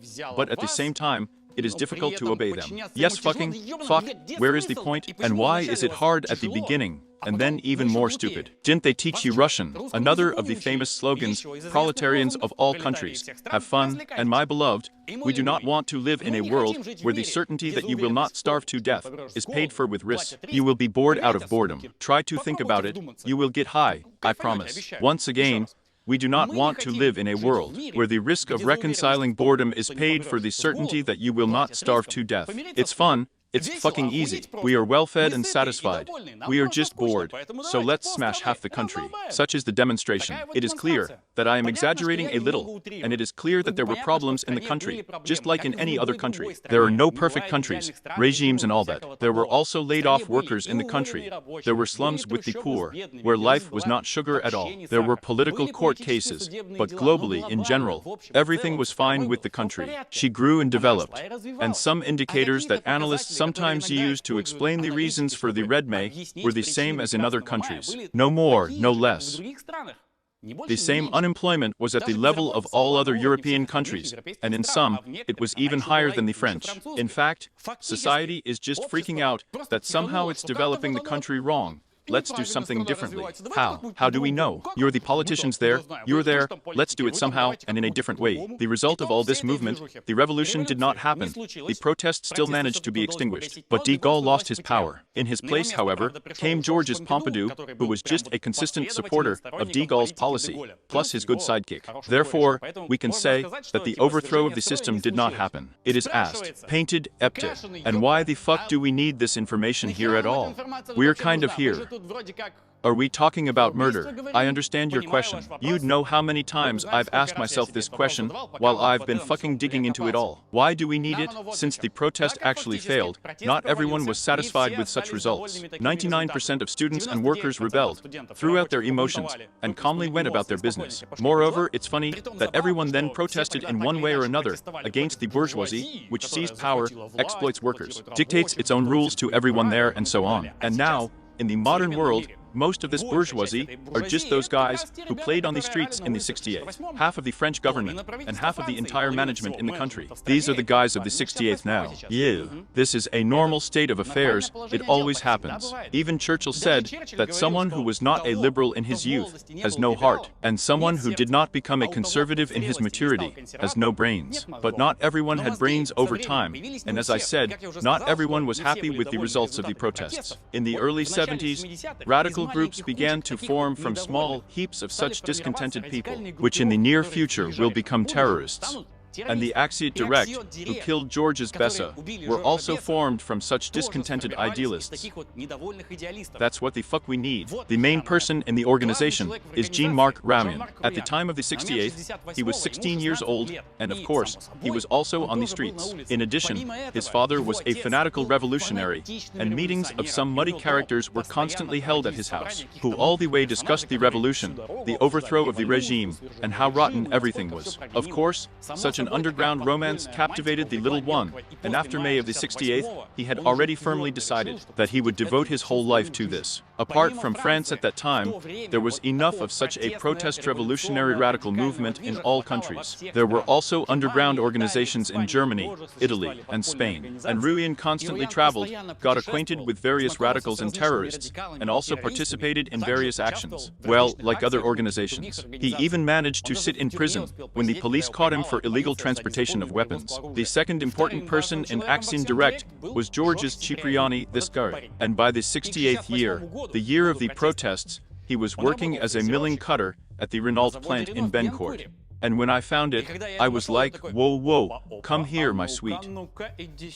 At the time of the 68th, Georges is 18 years old. He was born in the 50th year, and by the time of the protests, he had just got a job at the factory. Of course, he was at demonstrations and strikes, like the whole city, that's understandable. And when everything settled down, I went to work further, because I still need to eat somehow. But you need to understand that at every large factory in those days, there were a lot of agitators who worked there specifically. We must remember that the 70s are the height of the Cold War, a direct confrontation between the ideas of capitalism and communism, and the workers of any factory are ideal test subjects for political activists. You come to the factory and start telling the workers what kind of shit they live in, and that it's all because of the fucking capitalists. If there had been communism, then we would have worked in a completely different way at the factory. Everything is the same, sit, turn the nuts, but everyone would definitely have a Maybach and a house by the sea. And since such an agitator seems to be like working together with everyone, shoulder to shoulder, the level of trust in such a person is much higher than some crook from the street, because Vasily, that he is his own, he speaks his mind. And now they, including, were such an activist. It's not that he worked directly in any party. No, he was just an ideological character in himself, and constantly called on workers to strike and resist simply because, without arguments. But for the time being, Cipriani was a relatively harmless dude, so he was not touched. And for the time being, this is until the 25th of February of the 72nd year, the day after which the life of the Renault plant in Billancourt will be divided into before and after. The day in which the murder of a man whose name was Pierre Verneau took place at the plant.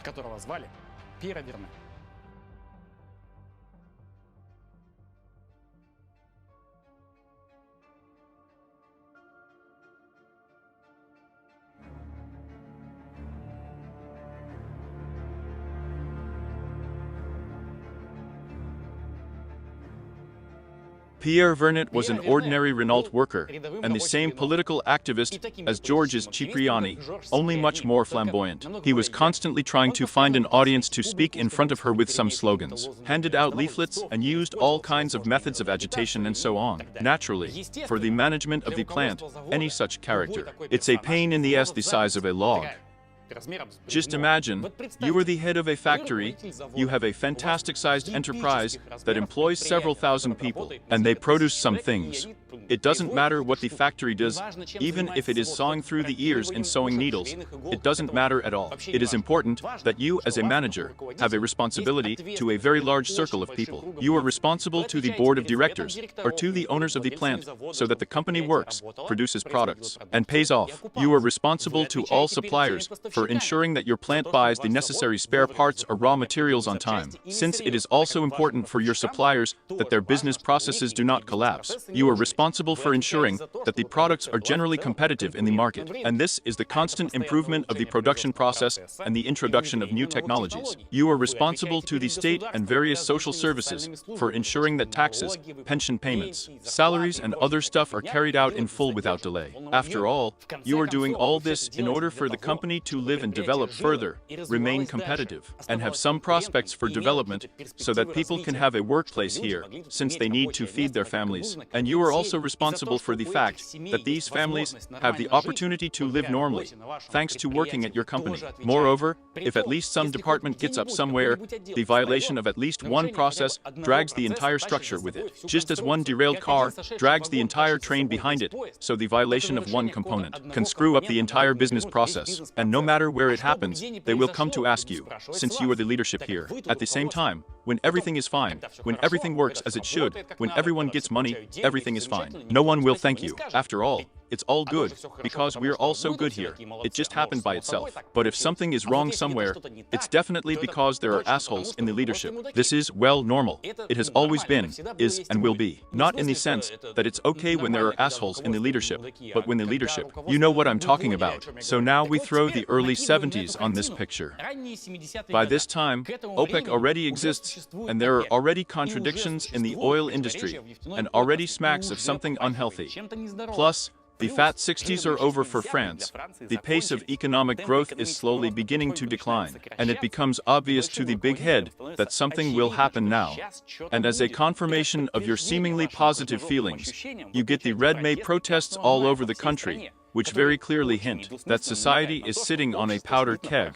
And, in such an environment, when there is still tension in society, there are some strikes, demonstrations and all that, and you run an enterprise that is critically important to just work normally, and some dudes appear in your workshops among the workers, who start telling your workers that it's time to throw off the shackles of capitalism and agitate them on strike.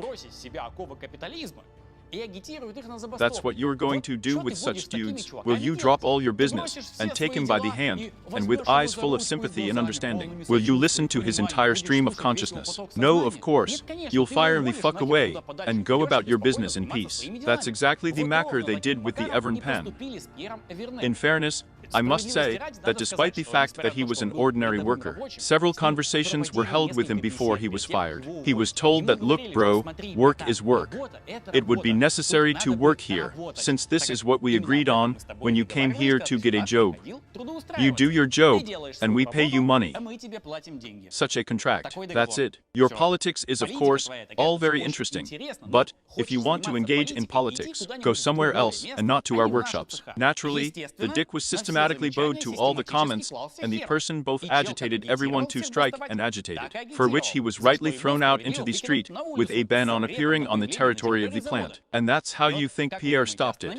No, of course not. He and his buddies constantly hung out at the entrance of the factory, continued to distribute leaflets, draw some posters, and urged people to wake up. It is clear that the guards of the plant were constantly chasing him back and forth, but strictly speaking, the territory behind the fence is no longer the property of Renault, and and means that, purely legally, you will not do anything with this character. It will just stand there and infuriate for days on end. Moreover, there is evidence in the security reports that they stopped attempts to break into the territory of the plant several times, including at night. Why the activists needed to climb into the factory at night, history is silent. But it is clear that they did not do it in a rush, to work efficiently, to fulfill a weekly plan overnight, and this mess continued day after day. It is clear that the security of the plant are also people, and who are unlikely to have heard many pleasant things from activists in their address. And on the 25th of February of the 72nd year, in some regular skirmish between the guards and Pierre, one of the guards, Jean Tremoni, just took and shot the dude. It was such a Friday for the guards. Yes, you can't do that.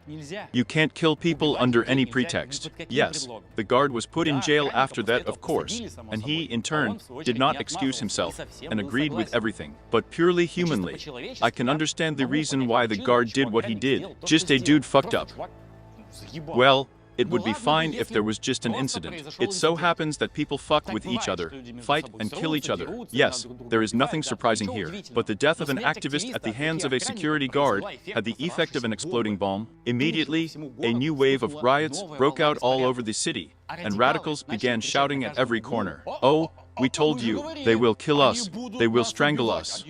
So it will be with everyone," and so on down the list. Although, in order not to get into such a situation, it's enough just not to fuck up people with guns on a regular basis. No one will touch you. Ordinary people also automatically sided with the unfortunate victim of the big system, and were also extremely outraged and upset. Pierre Vernet was instantly turned out of an ordinary, fucking useless factory worker, and several tens of thousands of people came to his funeral. And of course, all this crowd then went to protest, chant, and engage in their favorite entertainment. At the same time, I must say that since the 68th year, since the Red May protests, there has been a serious split within the opposition. One part was extremely radical and wanted a direct violent overthrow of the regime, and in principle more violence. And the other part of the opposition, which consisted mostly of communists, quite rightly believed that this bunch of inadequates just did not allow to bring the case of the 68th year to its logical conclusion, because usually people were just scared of such statements, actions, murder, blood, fires in the streets, bombs in buildings. This is not what an ordinary person would like to change the current regime to. And although Vernet's death brought the protesters a little closer, there was no unity inside. But this time, the radicals decided that it was necessary to act and take revenge. 6 days after Avern's murder, a bunch of radicals sneaks into one of Renault's warehouses with ready-made cars and sets it on fire. By the way, no specific group took responsibility for this action, but leaflets with the inscription, "This is for Pierre," were found on the spot. A couple of days later, the management of the plant in Bencourt began to receive personal threats, and the first to arrive was Pierre Dreyfus, the director of the entire Renault concern. Returning home, he found a note at the entrance, in which it was written that the partisans would blow up his apartment if tomorrow all those dismissed for harsh statements and calls for violence were not reinstated at the factory. And that's about 15 or 20 people. And is this a normal statement? Take us to work in the ass, otherwise we will blow up the apartment with your family. The atmosphere in the working team will be, oh, just a bomb. But at least, Pierre Dreyfus got home that night. But Robert Nogret, this is the executive director of the plant, did not reach him the next morning. He was kidnapped. A group of people with pistols pushed Nori into some kind of pickup truck or truck, and you left in an unknown direction. The motive was this. Allegedly Norid specifically hired these particular guards to kill Pierre Vernet specifically. And he also fired all the radicals from the factory, the NIT, and from the requirements. The same as with Dreyfus. Hire everyone back, and that's it, hushed up. And in fact, according to these requirements, it was possible to understand the intellectual level of the terrorists, since it is clear that no sane person will deal with such guys. And why the fuck are you so wonderful here at the factory at all? It's not clear. Even the workers of the Renault factories themselves were sick of what was happening and went to our demonstration. But not in support of the terrorists, but in support of the leadership. Like, hello guys, turn on the back, This is too much. Give the management in the ass. We need to work. Plus, serious and harsh criticism flew at the radicals from colleagues in the shop that the opposition does not support the current world order. Yes, well, such methods are also not acceptable. As a result, either the terrorists were really affected by the fact that no one supports them, or they simply did not raise their hand to kill a person, but they let go of their legs. He was held captive for 2 days, and as he himself later said, they were treated normally. Like, they gave her a drink, let her go to the toilet. Well, they prescribed a couple of things and that's it. And at this moment, while Nojgrida was still being held captive, Georges Cipriani crawls out of his bunk. This is the guy from Ace and Direct who killed Georges Bessa, who at that time was still working at the Renault plant. He gets out and is like, that's right. But well done. Yes, it serves them right. That's how we're going to fight these overeager creatures. It is necessary to take everyone prisoner, put them on their knees, shoot them, and establish a new order. This is not a direct quote, but the gist is this. He began publicly and at general meetings to support terrorists and agitate workers to rebel against the authorities. Can you guess what happened to him? He, of course, flew the fuck out of the factory with a bullet simply, since not the management, not the workers were no longer joking. And we must understand that always, under any regime, at any time, 90% of people just want to live and not touch anyone. For the most part, all ordinary people just want to live their lives and do their business there, raise their children. And these are all the politics of the world, pogroms, revolutions, slogans, and all this other shit. This is entertainment for a very small number of people. And although at that time it seemed to everyone that a large number of people were for the radicals, for the revolution, the general Massachusetts just wanted to live. Therefore, in this situation, when activists tried to justify the kidnapping, the workers did not even blink an eye. When Cipriani was thrown out of the factory, everyone already understood that the case smelled bad and it was better not to mess with it. But Cipriani started speaking at such a bad time and apparently said such sick words that he was not just fired, but fired with a so-called black mark in his personal file. A black mark is like a recommendation from a previous job, only in such a way that you were guaranteed not to be taken anywhere, not a single factory in the country. Since such idiots and activists were not only in Renault, but in general at every factory in the country, and were the headache of absolutely all heads of enterprises, there was an unspoken agreement between all factories. Like, if a particularly evil character got to someone at the enterprise who just didn't let the enterprise or people work properly, then just firing a person in such a situation meant only that he would go to get a job at a neighboring factory and would rape the head of both the management and the working staff there. And in order to calculate such characters more quickly, all the big guys among themselves agreed to put special marks in personal files and workbooks so that this dude would not be taken anywhere at all. Well, or at the very least, there was a label that said call us and we'll tell you everything. And now, with such a ticket to a free life, they find themselves on the street. And at this moment I am like this. So that's it. They killed the demon purely for their revenge. It is clear that a crime against the working class is a very lengthy formulation, and any bullshit from a sore head can be tied under it. And here you are motivation on the face. The Cyprian spat, threw him out on the street because of his beliefs. He could not get a new job, and what else could he do? Walking around and hatching a revenge plan. There is. That's it. You can finally go home.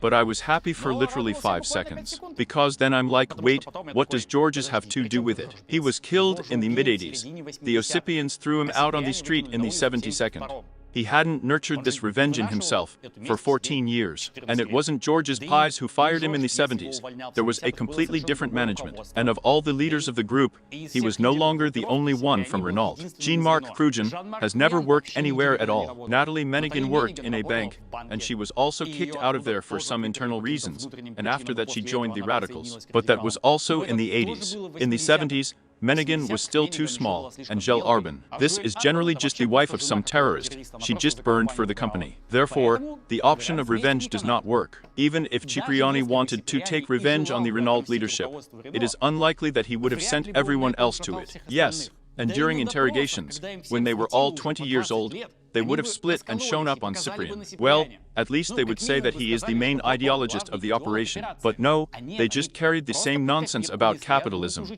crimes against workers, and so on. And after all this time, all this context, it may seem that you and I are at an impasse again.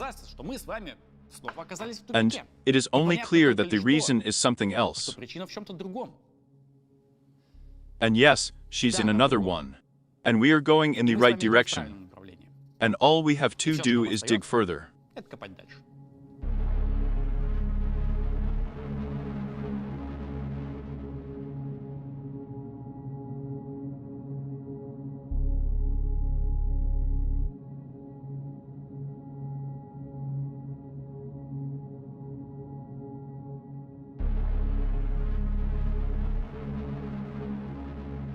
So, we are in the mid-70s. There are still 10 years left before the demon is killed, but the picture is already slowly beginning to take shape. In the country, a large number of underground groups appear globally, which are waging an ideological war with the existing regime. And here and there is a clash, demonstrations, and especially soldiers begin to get weapons. Axion Direct as an organization appeared in the late 70s, and they were far from the only militants who began attacking state institutions, attacking banks, blowing up buildings and killing people. There were many such characters, and I will list them all here until tomorrow. In parallel with this, there is a fuel crisis. This is when OPEC countries restrict oil supplies to European countries of the United States, since they are already tired of being simple raw materials appendages, which they exploit as they want. Plus, prices for all types of fuel and electricity prices are soaring, and the US and European economies are starting to wobble. And because of the crisis, as it usually happens, some enterprises can't stand it and close down. And someone starts cutting all their consumables just to survive. And because of this, unemployment is growing even more, which further adds fuel to the fire in the general level of tension and discontent. Plus, we recall that in the 79th year, Renault fits into the rescue and buyout of AMC shares. And in the early 70s, Renault felt great with good sales volumes, but by the end of the 70s, due to falling demand for cars, due to the energy crisis, due to the general economic decline in the country, the company begins to feel so-so. And here you still have huge direct cash injections in the American, a company that knows nothing but how to shit itself. Plus, you have a bunch of racing teams hanging on you, which are also not cheap. And we also remember that Renault by the end of the 70s, early 80s, is a huge corporation with dozens of factories and tens of thousands of jobs. And such Titanics do not know how to instantly turn around in the other direction and quickly adapt to the situation too. But they can start sinking very quickly. From year to year, the financial situation worsened, sales fell, the cost of production increased, the final product became more expensive, and no one was eager to give a lot of money for a simple hatchback from Renault. Plus, you yourself hung a kettlebell on one leg in the form of motorsport teams, and on the second, you hung the fourth largest automaker in America. And the US car market, generally, sat up to its ears in shit after the fuel crisis. And by the 84th or 85th year, Renault comes to a magnificent figure in its financial statements. 12.5 billion francs in losses for the year. 12.5 yards. Not millions, but billions. In fact, due to external factors, the fuel crisis, and incorrect management decisions, the company has slipped into a very serious economic ass in a few years. Obviously, the company needed restructuring, and a very quick restructuring, because if Renault collapsed, and with such indicators it's like a question of 1 year maximum, then it would not be good for about everyone. Renault is one of the largest employers and taxpayers in the country, and 100,000 people who would simply lose their jobs is not what you want to see in the midst of a crisis as a state. The company needs to be saved, moreover, by any means, just a fuck-up and a mistake. The right decisions, and Renault must live at any cost. Since Renault at that time mostly belongs to the state, the decision to change the leadership was made by it. And the choice fell on Georges Bessa. At that time, on the 85th, Eugene Kuhlmann, abbreviated PUC, was in charge of the Peachy company. Yes, you can laugh that the devil was the leader of the farts. And I laughed when I found out there. But apart from jokes, Eugene Kuhlmann Ovens are another big company in France, in which about 100,000 people worked in the 80s. The company was mainly engaged in raw materials from the mining sector. Well, there's like aluminum, ferroalloys, and all sorts of rare ores for the nuclear industry. Plus, they were engaged in the production of various packaging. That's like the whole thermal packaging, inside of which there is such an aluminum film. This is it. That's the kind of bullshit they were doing. But the main thing, this is the extraction and supply of raw materials. Despite the crisis that mowed down absolutely everyone, the company's demons were doing well. There is no gap in the financial balance. The company is firmly on its feet. Nothing is falling apart. And at that time, there was simply no better candidate for Renault than Without, since he has a successful experience of managing the same huge corporation in a very difficult time. I do not know if they asked for his opinion or just ordered him to a new place of work, but it does not matter to us. It is important that in the 83rd, Georges B's takes office. And I think that on the day when he studied all the reports, he got so drunk, because things in the company were much worse than he initially assumed. Almost all the processes of supply and production were terribly inefficient and outdated by the standards of the 80s. Logistics, warehouses, work with suppliers, production lines, it was all terribly slow. There were too many people working everywhere, and the efficiency of entire departments tended to zero. And it was obvious to the demon that companies simply could not survive without serious changes and reforms. Therefore, the first thing Bez did was to turn the fuck off the whole motorsport, just in one move, and cut off all the programs for financing racing teams in the bud. In a fat time, when the company has a lot of money, do whatever you want, no one is against it. But at a time when you need to survive, just throwing money away for the sake of some kind of mythical image is too expensive. As I thought without. And he counted correctly. The second action is everything that does not make a profit here and now. Every person who generates a loss, every process that does not bring money, immediately fuck. A complete and very meticulous audit of everything that happens in the company was carried out. We looked into every hidden corner and climbed under every skirt to understand exactly what each person is doing in the company and how much benefit he brings. It took about 6 months for this study, and as a result of collecting all the data, it became obvious that a huge number of people just sit on their ass straight and don't do shit. Usually, when the question arises of reducing the working staff, which bears nothing but losses, an open controversy begins. Trade unions begin to be indignant. The press immediately comes running there, pokes microphones at people, and a long chewing of snot begins. And is the management doing the right thing or not? And what does the trade union think about this? And what does Mikulik think about this, who has been just going to work for 10 years and doing nothing useful? When was the last time Mikulik was sober? No one is interested in something. And what is his opinion regarding the management of an industrial giant? It's all at once interesting. Yes, I didn't allow anything like that without it. At a minimum, he did not allow the press to enter the factories so that they would not escalate panic, and he very rarely appeared in front of her, arguing that he was not up to talking, he had to work, and for which, by the way, he received a characterization from the press that he is a person who says nothing, but does a lot of things. And this is a rather strange laudatory reaction. Usually the press doesn't just praise anyone. Honestly, I do not know how the devil found a common language with the trade union, but as a result of a general audit of the company's activities, an order was signed that 21,000 people leave their jobs within just a couple of months. And the union agreed with this. The only explanation that I find in my head is why the union did not resist, when they also understood the real state of affairs at the factories. And the question was this: either we reorganize production and lose 21,000 people, but the company survives, or we simply collapse, and the work will lose more than 100,000 people. There is no other way. It may seem that I am somehow snobbish about the workers, that I constantly throw barbs at them. But I throw barbs only in the direction of lazy people and drunks, and just here is the live ballast that every company has. It is clear that the vast majority of any plant are smart, active, and highly qualified professionals. And here they just need to be left, and everyone who goes to work there, to work out the imitation of violent activity from call to call. It is necessary to drive the sled rags far away, and it is precisely such characters that 21,000 people have accumulated in factories and Renault. At the same time, the only thing that I did not touch without, but on the contrary increased funding, is the development of a joint motor and an CS model in order to get a share of the US market and make money on it. In fact, the company dried itself, got rid of unnecessary expenses, and all the funds that could be released were directed to the development of projects that would provide future companies. And yes, to someone such actions may seem unfair or cruel, to dismissed workers, or to disbanded racing teams that had their own fan bases who were rooting for them, worried there, that's all.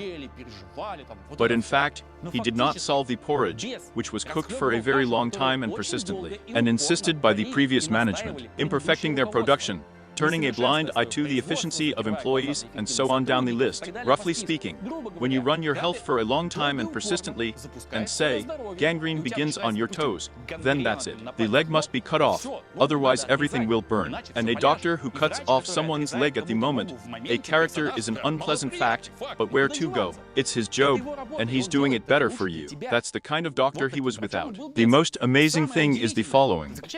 You and I are already aware that big companies, when they get into the deepest financial asses, even with very quick and correct management actions, there is no instant effect. When you need only 6 months to collect information about the processes, since the company is hefty, then it is absolutely pointless to think that in another 6 months, everything will magically get better. There are 8 trillion processes, and everything needs to be recycled. And these are years, or even decades. But Georges Bessa was put in charge of Renault at the very beginning of the 85th year, and in the middle of the 86th year, after only a year and a half from the appointment, the company showed profit. Bez, silently gritting his teeth, pulled the company out of the financial pit into profit for some miserable year and a half. At that time, against the backdrop of the financial crisis, the ongoing fuel crisis, and the shrinking automotive market in Europe, pulling a huge company from the bottom was simply a miracle of management. Although very little has been written about him, since he practically did not communicate with the press, he was not up to it. Obviously,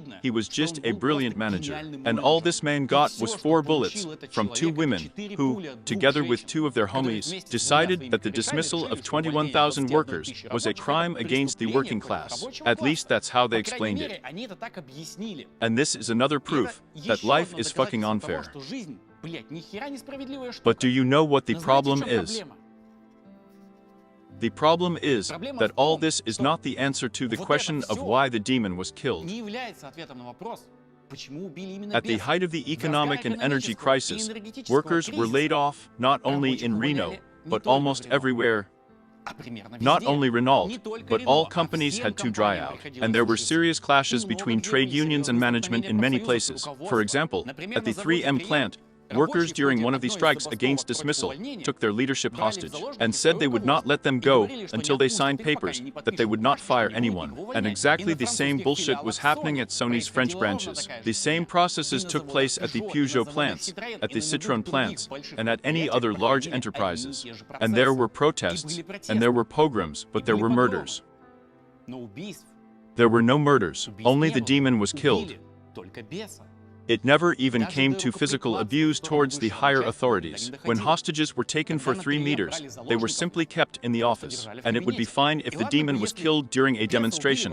When a rabid crowd destroys and demolishes everything around, it is still possible to understand that a person was in the wrong place at the wrong time and just got into a hot hand. I would understand that. And here is a clearly planned operation against a specific leader. And if you really believe the territory of the terrorists, then about half of the leadership of the entire country should have fallen under their comb. Well, or at least they had to shoot a couple of dozen directors, or at least try to do it. And there weren't even any attempts. They only killed the demon, and the first time. And it looks like it's, well, just a coincidence. And specifically chose him as a victim simply because. And what if the demon is not a random and not an isolated victim? And who else was June directive killing? After all, I said at the beginning that more than 100 people died from their hands in total, and all these were accidental victims of the action, when the guys there planted bombs in crowded places or simply exchanged fire with the cops. Did they kill anyone else point by point?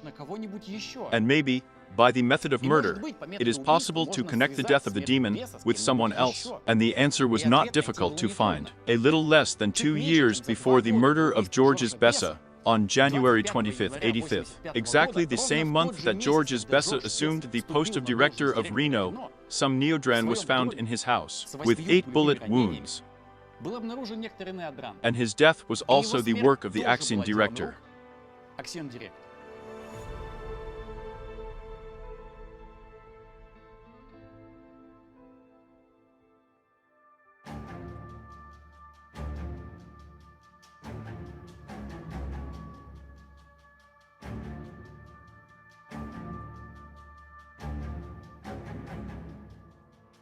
If you get into the literature that the terrorists wrote about their activities, then the murder of René Adrian is a separate reason for Axiom Direct's pride. They called this action not murder, but execution, since René Adrian, in their opinion, deserved it.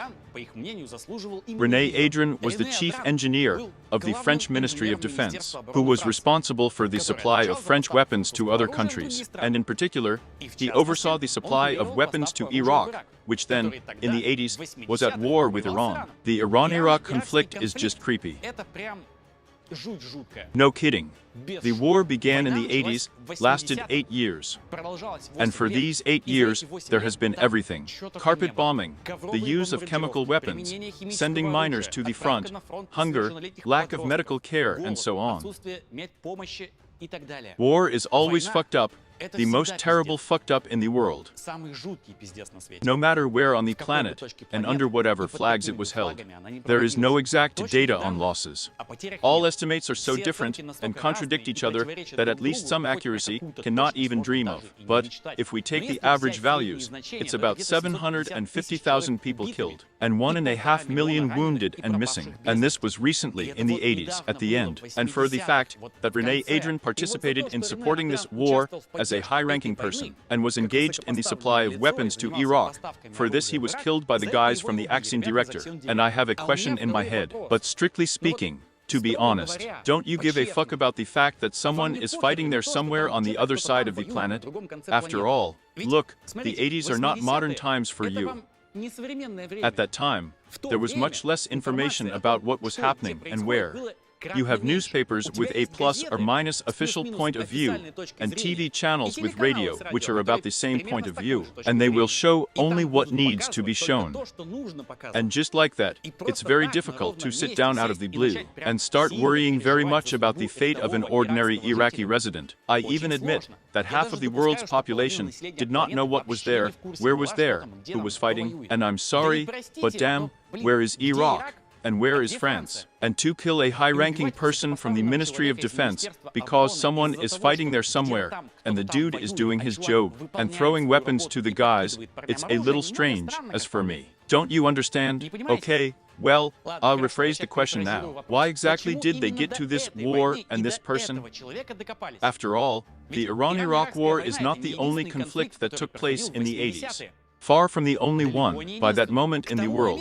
Bend your fingers. The civil war in Ethiopia, the civil war in Angola, the civil war in Sudan, the war in Western Sahara, the war of independence in the field, the coup d'etat, and the seizure of power in Turkey. Should I continue? All right. The Islamist uprising in Syria, the civil war in El Salvador, the Afghan war, the second war of the Sicilian Mafia, the Lebanese war, and the civil war in Lebanon are different things. They should not be confused with each other. Let's move on. Fuck like a fucker. The escalation of the Cold War and the doomsday clock between the United States and the USSR, the Tiananmen Square massacre in Beijing, peacekeeping operations in Beirut, the armed conflict in Peru, the civil war in Nicaragua, the Falklands War and the US invasion of Grenada, well, the Iran-Iraq war, yes, and it all passed at the same time. I repeat the question, what exactly did they get to Iraq with Iran? Have fun with the wars of the 80s? I don't want to. And France has participated in far more than one war, with its weapons in this and influence. But then we remember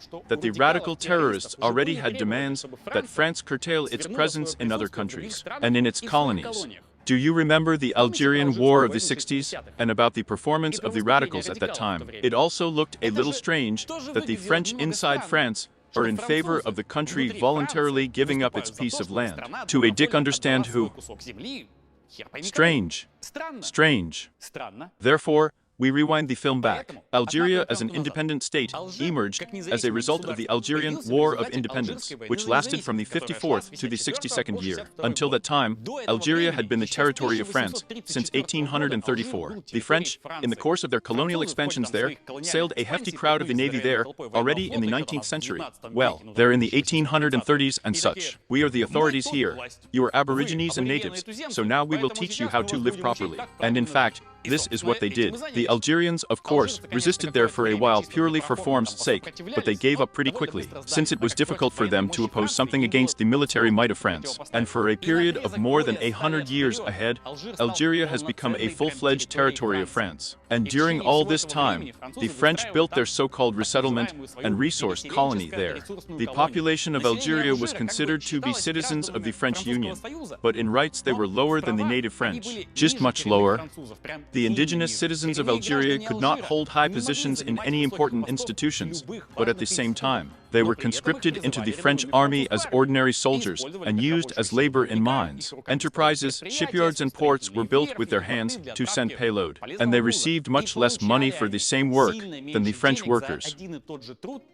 Well, in short, a standard colony. In addition to the direct use of labor to build something useful for the benefit of the empire with cheap hands, large reserves of gold, various iron ores, and cunning wood that grew there along the coast were discovered on the territory of the country. And all this was used by the French to the fullest. Everything that can be dug out of the ground must be dug up and dragged away, or you can try to make some goods out of this something dug up right on the territory of the colony, but then you can still drag it to yourself, since the profit should go to the metropolis. But from the point of view of the ordinary population, it wasn't really that bad, at least compared to ordinary colonies. Algeria did not feel so bad, because they were not only exploited and oppressed.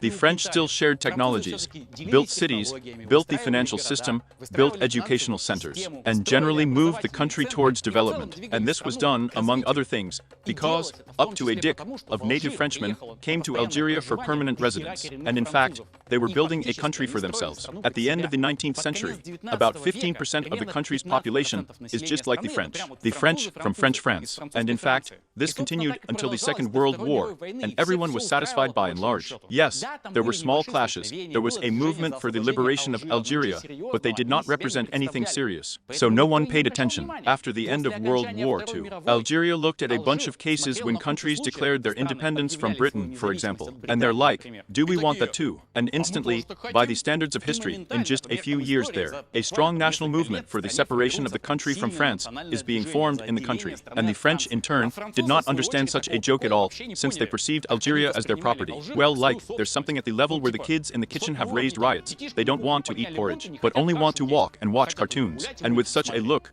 full of bewilderment, France looked at Algeria, like, they say, the goldfinch did not give a voice. What are you doing at all? The French came, tried to flog them, put them in a corner there, but everything is already not working out. A teenage child bites, and by the 54th year, this translates into a protracted and bloody war. The details of the conflict are not very important to us here, and in all wars, all the details are always the same. Blood, guts on the walls and destroyed human destinies. That's all the details of the war. The outcome is important to us here. In fact, purely on paper, Algeria has become free, yes, but there was little sense from this, since France signed the independence of the country, on the condition that control over all strategically important objects and enterprises remains with France. All the mines, all the factories, mines, ports, everything that used to be under the control of France will remain under their control. Of course, you can draw a flag for yourself.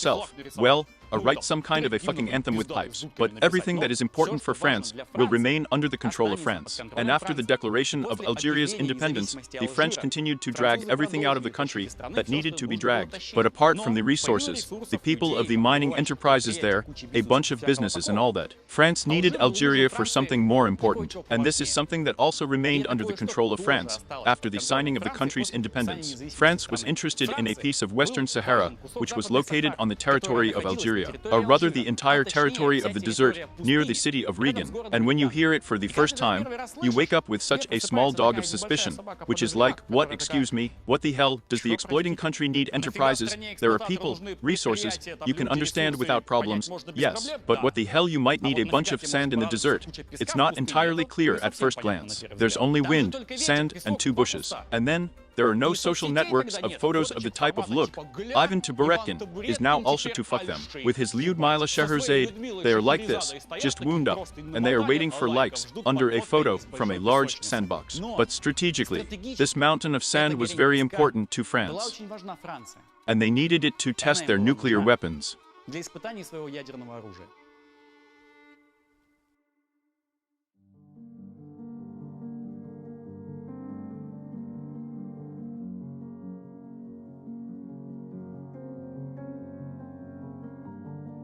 France is one of the nuclear powers. A nuclear power is a country that has a working and successfully tested nuclear weapon. If you just have developments, or there is some kind of nuclear power plant for generating electricity, then you are not a nuclear power, but shit on a stick. In total, at the moment, for 2022 years, 5 states officially possess nuclear weapons. These are the USA, Russia, Great Britain, France, and China. Presumably, nuclear weapons are still in North Korea, Israel, India, and Pakistan. Presumably because all these countries have conducted tests, but none of them will admit whether they have anything working. And at the same time, there are still explosions of nuclear bombs on our planet, which it is generally unknown who produced them. It's just that all countries have noticed that somewhere in the ocean, someone fucked something there. But when everyone asked each other, whose was it anyway? Testing nuclear weapons is an extremely important thing in development, since you can calculate anything on computers. But in real life, something can go wrong, and ammunition will not fuck up. Or fuck, well, in some other way. Or fuck at a moment that you don't expect. Exactly the same as with a drunk dad. In short, only after conducting a full-fledged test can you be sure that you have a working weapon. Without tests, you can tell anything and to anyone, but without the real facts of the tests, you will not intimidate anyone with this. And in the end, you yourself won't be sure that you won't let a thin one in at the right moment. At the same time, nuclear weapons are not just some kind of bomb, but they are a very important argument in any negotiations, and a very confident center of power that makes people listen to what you say and what you want. And for our narrative, it is important to us that, in the period after World War II, only the United States, Great Britain, and the Soviets had nuclear weapons. Great Britain conducted its first tests in 1952 near the island of Montebello. This is in Western Australia. What did the British do? They parked the frigate at anchor, planted a bomb in it, sailed away, and blew up the whole thing. That's it. Yes, by the way, the word test means a stupid bomb explosion. You take a bomb, choose a target, put on darker glasses, press the button, and enjoy the fireworks. And yes, the tests were carried out outdoors and in the open ocean, and no one collected any radioactive debris. You go find them after a whole ship has been blown to pieces in the ocean. They just blew it up and sailed on about their business. That's it. Ecology. But don't forget, the Soviet Union conducted the first test in the 49th at the Semipalatinsk test site. This is the territory of modern Kazakhstan. The guys built several structures in the steppe. There are like all sorts of towers, prototypes of warehouses, residential buildings, to see what remains of it after the explosion. And a bomb was planted in one of the towers and blown up. Here, and by the way, more information for those who are particularly worried. Animals have always participated in nuclear tests and will continue to participate, which were placed at different points of the landfill and at different distances from the explosion to watch the stuffing fly along the walls. Think about it for a couple of seconds. You won't put living people on the landfill, you won't. Therefore, goats, dogs, cows, cats, pigs, rats, all here. And if someone's chin is trembling now from how terrible and bloody the Soviet Union was, then there are guys who put people on the landfill. It's not even North Korea, it's the Americans. And the landfill is called Hiroshima Nagasaki. In addition to the fact that the nuclear strike on Japan was a military operation, it was also the first successful test of nuclear weapons on humans. The experiments category in the global sense looks exactly like this. Before dropping a bomb on Japan, just a couple of weeks before Hiroshima, there in July of the 45th, the guys blew up a bomb at their landfill in Nevada, where they also dragged a bunch of animals, of course, because, well, it's kind of boring without animals. And the feelings are not the same. And a couple of weeks later, at the beginning of August 45th, bombs flew at people. It is clear that this is a tragedy. You can't do that. Yes, of course, but no one cares. The explosion of a nuclear bomb is a demonstration of force and a direct indication that it would be better for all of you to do what we ask of you. And since the Second World War was followed by a global redistribution of the world structure and all centers of power, a nuclear bomb in your pocket is a very weighty argument to participate in this process. And that's where France swallowed the dick in full. So, in fact, what will belong to whom after the war was decided by the USA, Great Britain, the USSR. See what everyone is happy with. At the moment when this photo was taken, Britain and the Union have not yet tested bombs, but they are already very close to the final development, and the USA knows it. Therefore, everyone politely smiles at each other, so much so that they already glow. With such a tour, they are proud and they probably won't show off. And France is not used to such a situation that no one puts it in the dick. All the way there was an empire, and very, very important chickens, and then they tell you to go for a walk while the grown-up uncles discuss things here. And she understood that either France becomes a nuclear power,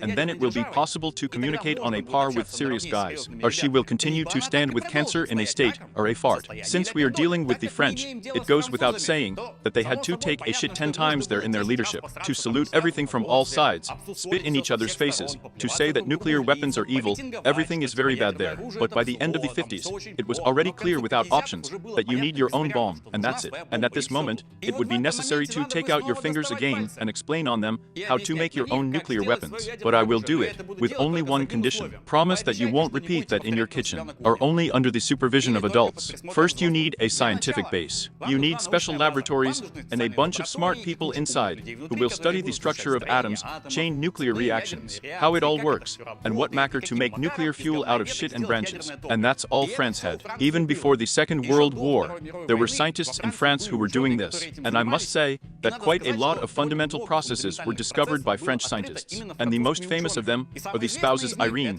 and Frederick Joliot Curie, both Nobel Prize winners in chemistry. If you are very interested, you can read about them. Well, they were pretty cool guys, but scientific work is just a nuisance of a nuisance. They didn't even throw any mimas. Next, you need to make the nuclear fuel itself, and if it's really on the fingers, then it looks something like this.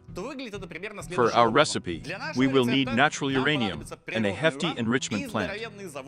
Have you ever heard the term enriched uranium? And that for some reason, all countries are running back and forth with him. So, what is it and what is it eaten with? Spoiler: enriched uranium. I would not recommend it to you. It's like a big bucket of sharp wings from KFC, only in terms of pickiness. At least you'll make a great rocket. There is natural uranium, which is mined in mines, and the uranium content in the hand is not very high. There is an average of 1%, or even less. Therefore, it is necessary to dig such a hefty, huge hole, in order to dig out of it at least some necessary amount of uranium. Next, you chip off pure uranium from all kinds of shit and branches, and as a result, you just get this type of silver-colored metal. You shouldn't touch it with your bare hands, but you should wear NARM's rubber gloves. Nothing terrible will happen to you, and by itself, in such a conventionally natural form, it does not represent anything. Well, just a piece of metal. Yes, chemically active. Yes, weak radioactive, but in fact it's just a piece of metal, and a piece of metal everything. But if you work magic on it in a certain way,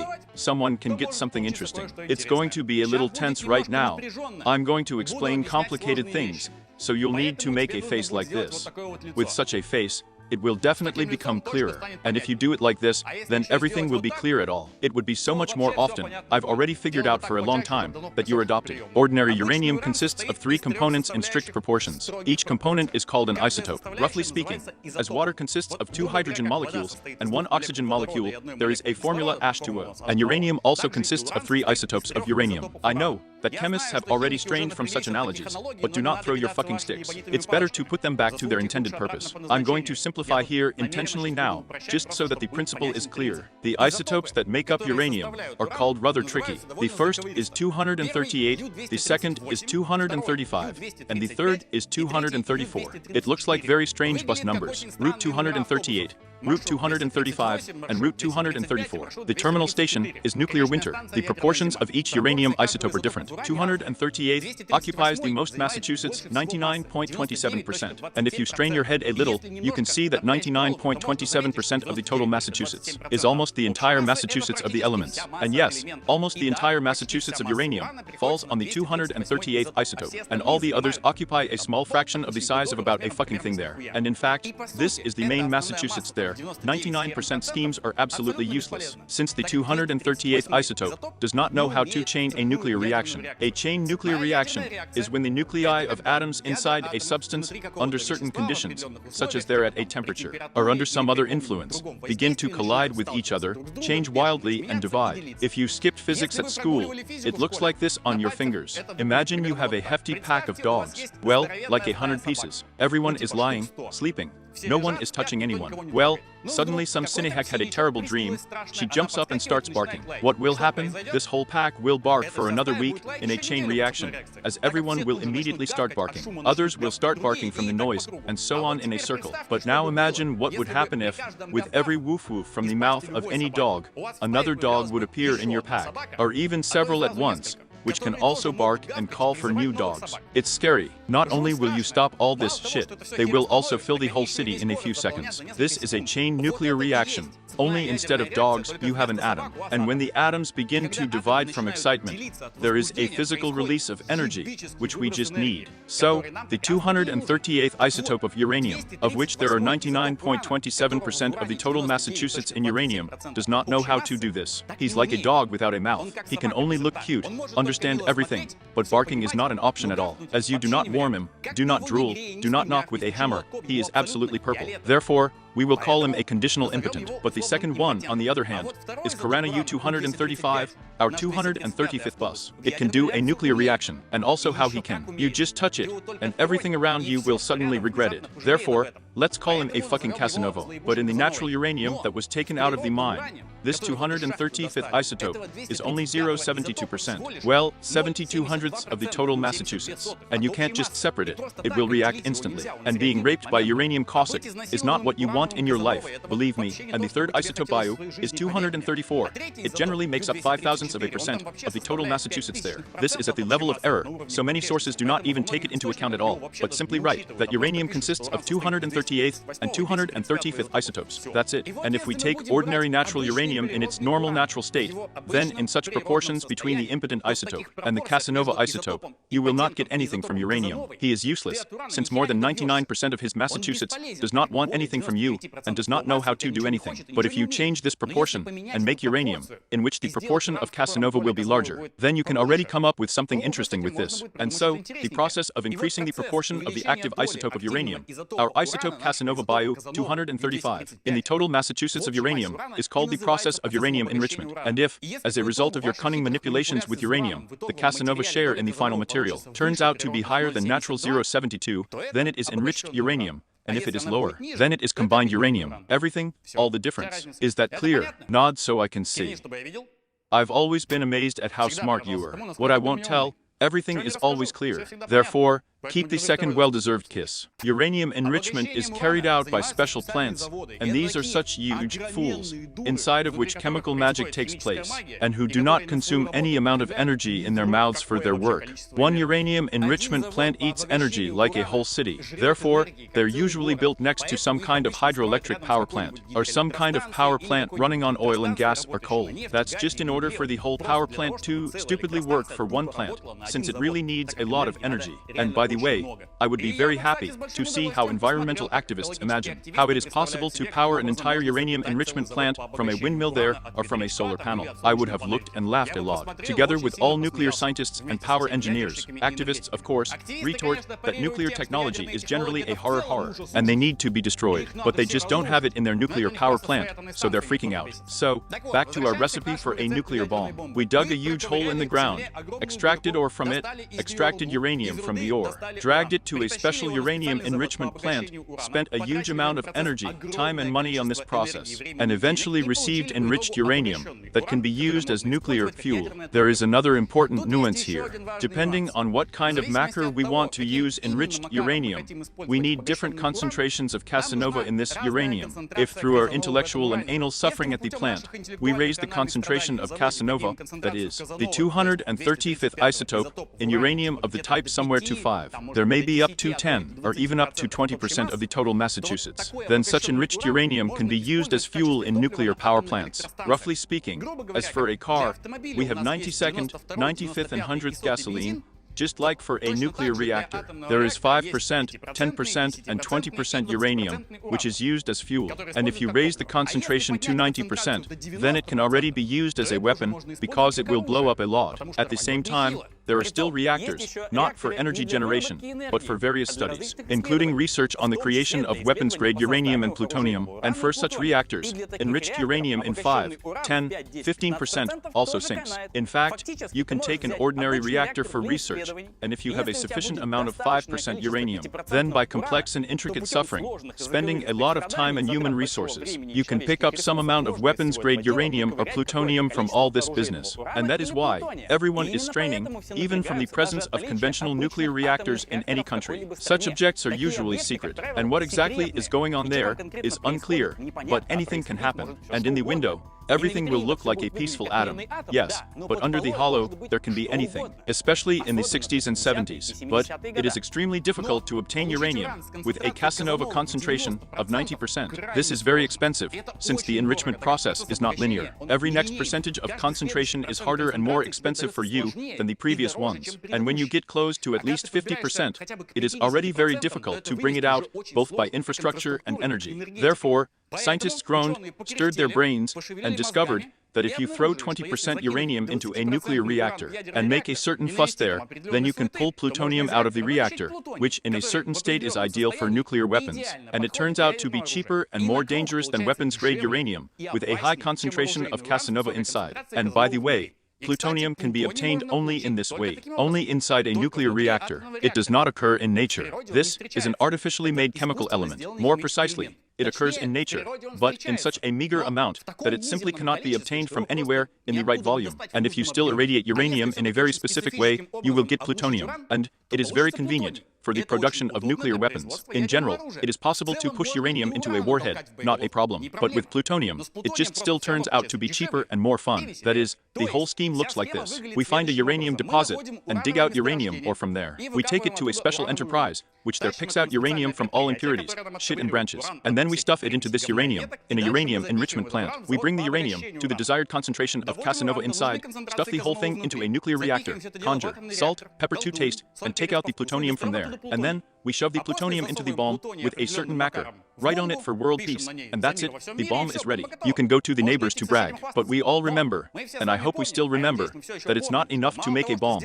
We still need to test it. And Algeria was perfect for this. This is what we're talking about here, about Algeria in general. You have a piece of dessert where there is no one. Blow it up. I don't want to. You're not going to detonate a nuclear bomb inside in France. People live there. They chew croissants, that's all. And Algeria, you just need to say that you don't go behind that barkle. It's snowing there, your head will fall and that's all. And it's fine. And that's where we changed it, by the way. In total, France conducted 17 nuclear tests in Algeria from the 60th to the 66th year, and they bombed as best they could. Really, the parties were hot. The first 4 tests were stupidly ground-based. That is, they just blew up ammunition right on the ground. And then, they started doing underground tests. Underground tests are when ammunition is blown up in such a deep mine. Well, so as not to pollute everything around with radioactive ash so much. And when, in fact, all the tests were carried out, all the data was collected, and they had enough fun. The French rolled up their landfills in Algeria and went to bomb the landfills in French Polynesia, another colony of France. There are a lot of empty islands there. Plus, you can blow up something else underwater,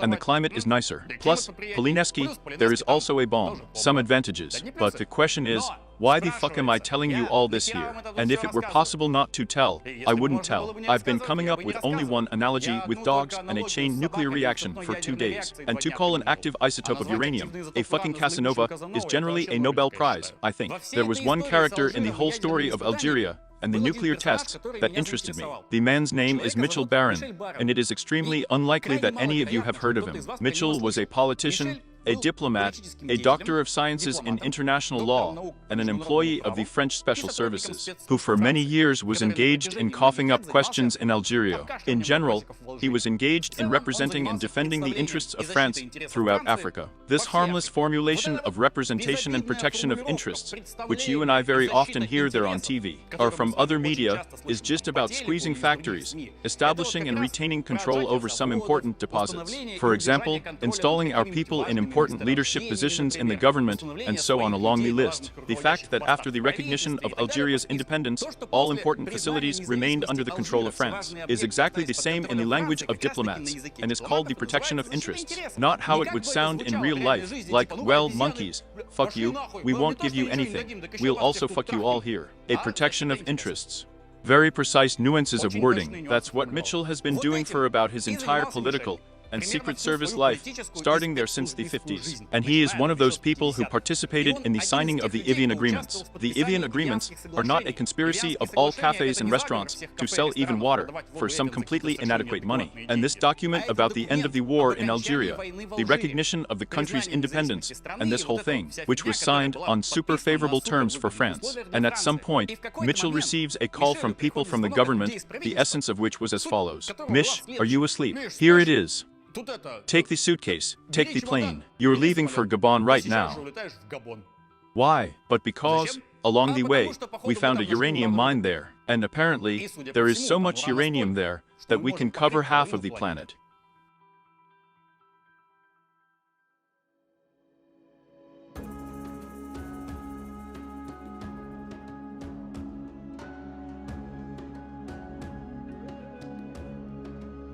As you and I can guess from all of the above, everything related to uranium, its extraction, its transportation, enrichment and subsequent use are all extremely sensitive strategic items.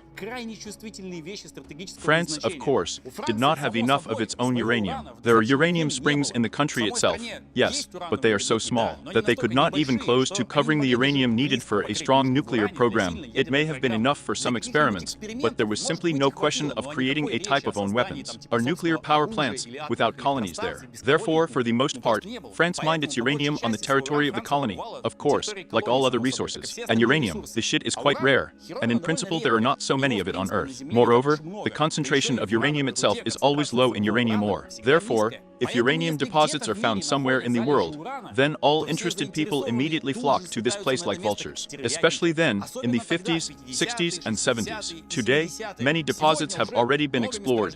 There is an understanding of the volumes, and at least some planning horizon for all countries. And then, when it all just appeared, no one knew where they could get uranium. And as soon as at least someone found some stone with uranium somewhere, then everything was gone. They will come running, they will cordon off everything, they will shoot everyone, or they will shoot themselves. And it's good if you just take your feet out of there. That's exactly the same as with the gold rush in the States, only with uranium, and all over the planet. Even since the late 40s, well, like there's a 48th, 49th year. Since that time, the French have been searching by all possible methods for all possible uranium deposits in all their colonies, since the entire nuclear program of the country completely depended on the search for such mines. And at the moment when the strategy was adopted that the country needed both nuclear energy and nuclear weapons, a special department was created, the Commissariat for Nuclear Energy, abbreviated CA, which, in fact, consisted of scientists and intelligence officers, since the issue, well, is directly tied to the security of the country. And so, the guys and say went to all the available and possible colonies of France,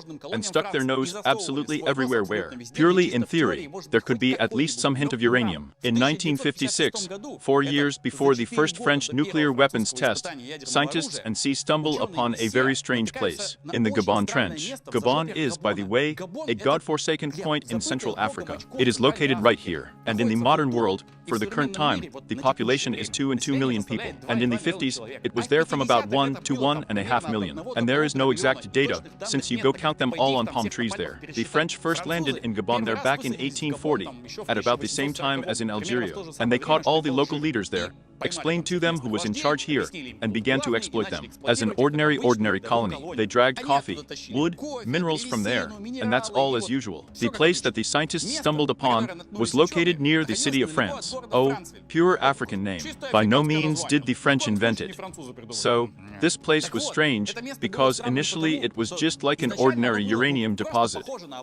But the uranium that was contained in the ore from this place had very strange proportions. Remember, I said that there are isotopes in uranium, and their Massachusetts ratio is strictly defined. 99.27 for the inactive isotope Y, 238, 725 thousandths of a percent. For the active isotope Y, 235 for Casanova, and 5 thousandths for 234, which is there at the margin of error. And in Iran, which were found in Gabon, the concentration of the active isotope was 717 thousandths. And like, well, it seems like the difference with ordinary uranium there is like 8 thousandths of a percent. It's a mere trifle. But the joke is that no one has ever seen such a thing in the world before. Nowhere at all. Natural uranium has always been in strict proportions. No more, no less. And all over the world, from all known mines, there was the same ruble to ruble.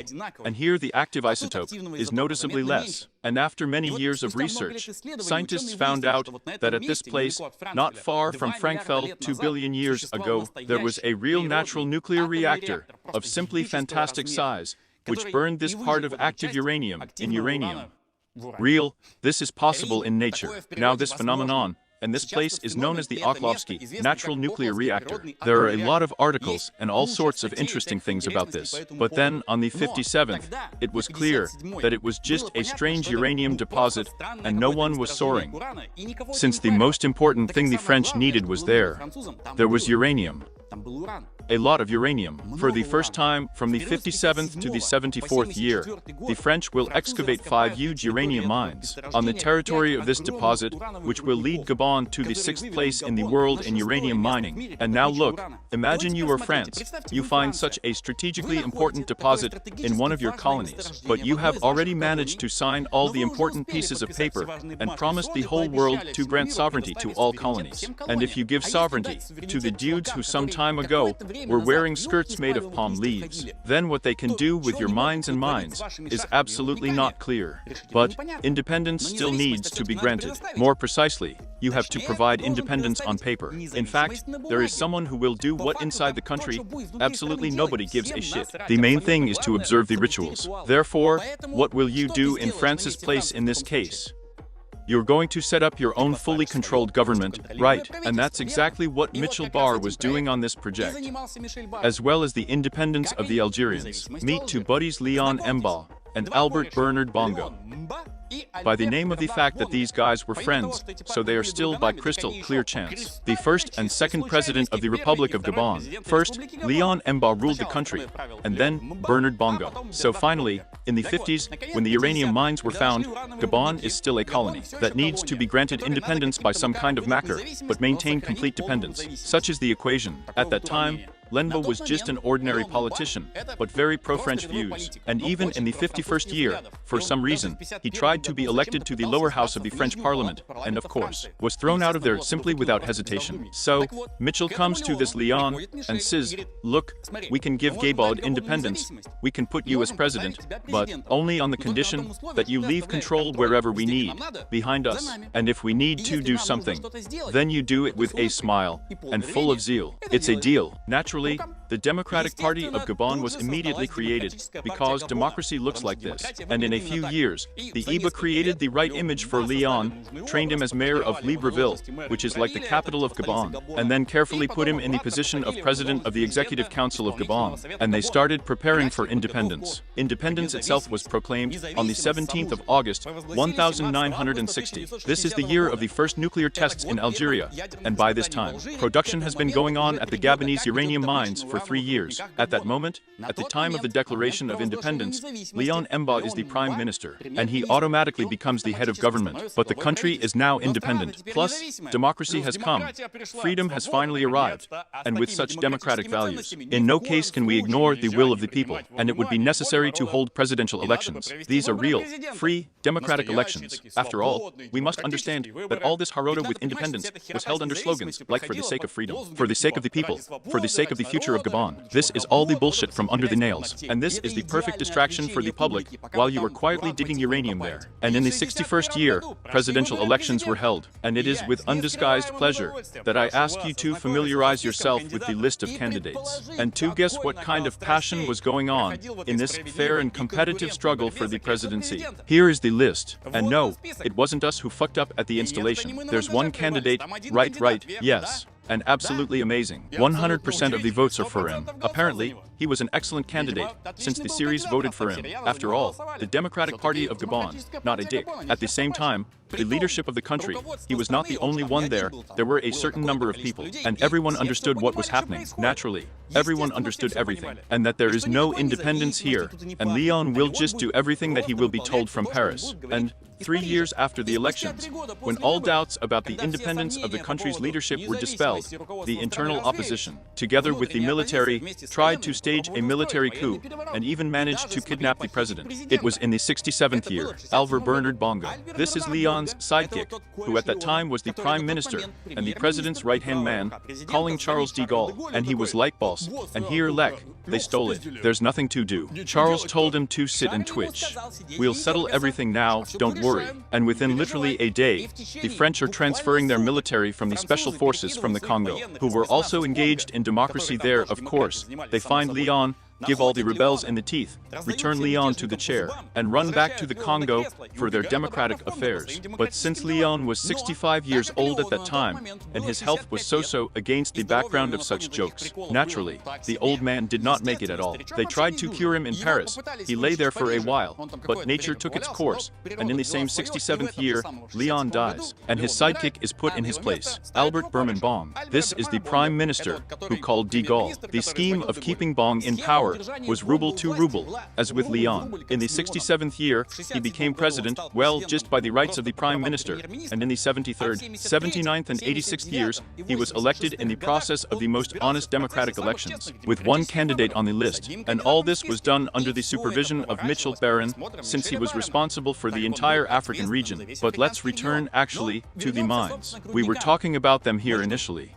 Here is the place on the map where they are concentrated, and by the time of the late 60s, there were already 4 large mines in this place, in which uranium was extracted. But just like that, I didn't get a frame in your dick. You also need to deliver it to the enrichment plant in order to make an enriched frame out of it, and put it further down the chain. For fuel there for nuclear power plants, or for a warhead. The question is, what matter to deliver uranium from the African ass? After all, you have to understand that Cabin in the 60s, for the most part it's 240,000 square kilometers about fucking. Just jungle, land and mountains. And that's what to do. You can try to take something down the river. From Transfel to the west coast, flows the river Ague, such a name.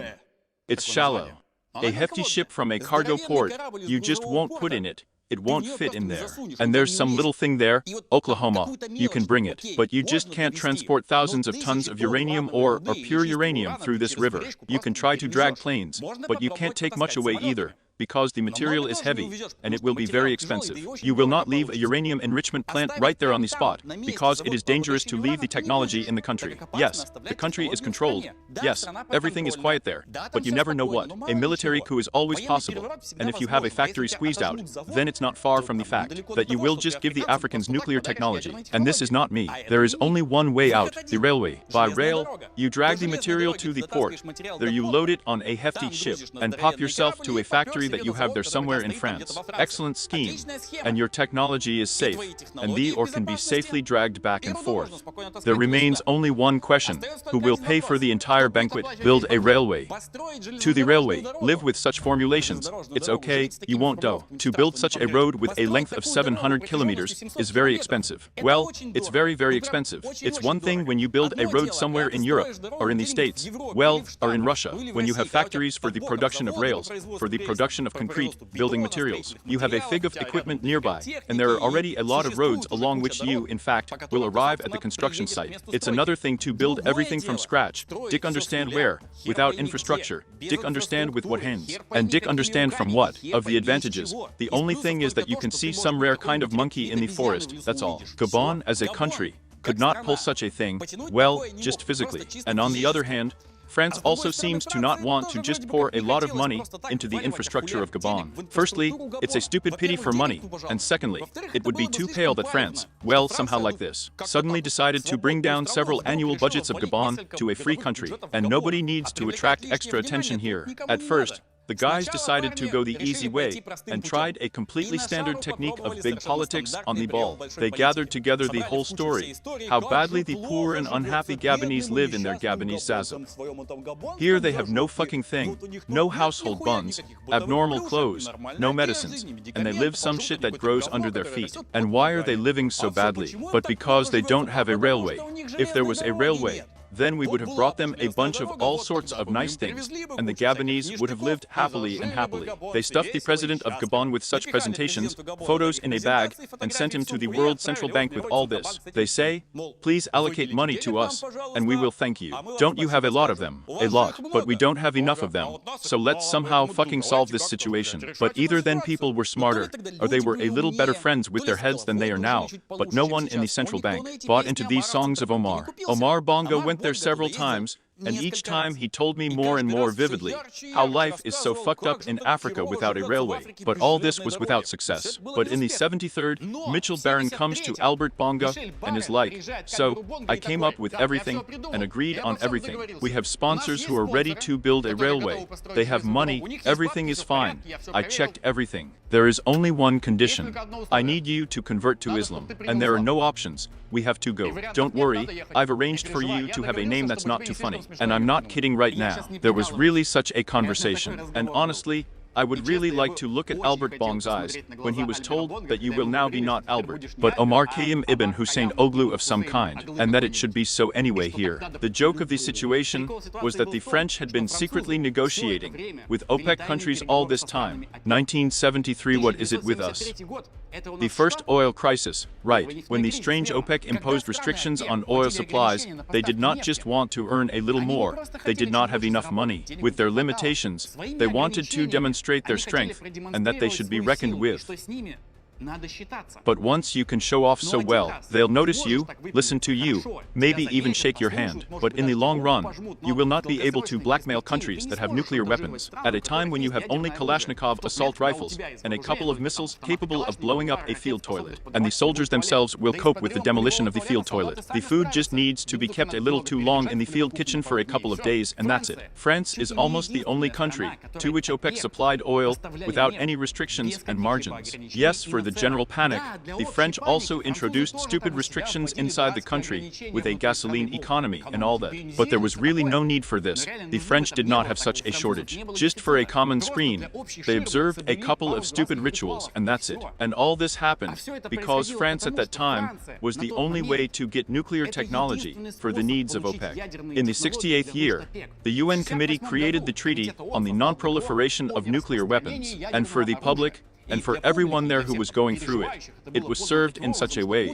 that a bunch of uncles with serious fuckers were sitting like this. Nuclear weapons are bad, terrible. Well, in no case should they be allowed to spread. No, no, no, no, no. Therefore, we have made a serious piece of paper here, and this is a piece of paper, the most serious paper, the most serious ink and seals. The only thing more serious is our suspicion that you sing. In fact, the treaty obliged all countries possessing nuclear weapons not to transfer their nuclear weapons to anyone, under any circumstances. And yet, yes, well done, that's the way it should be. And then, all the countries with nuclear weapons, we all tried to distribute it to everyone. They say, guys, we have our super technology here, which allows us to dictate our policies around the world. Here you are, please, keep it, specially made for you. Us? No, we don't have to. We've had enough. You're the main thing here now. And according to this treaty, it turned out that whoever has nuclear weapons has it. That's it. We are the authorities here, the center of power, and to everyone else, Huski with butter. By the way,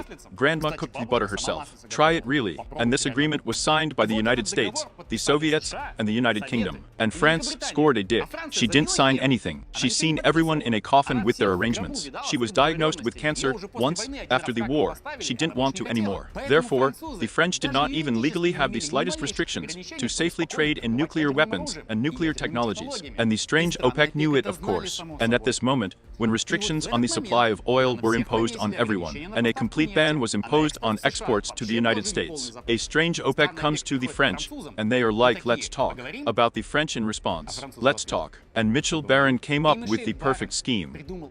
The essence of the deal was as follows. The first, strange, OPEC gives money for the construction of the Trans-Gabon Railway, from the uranium mines in Franceville to the shipping port in Libreville.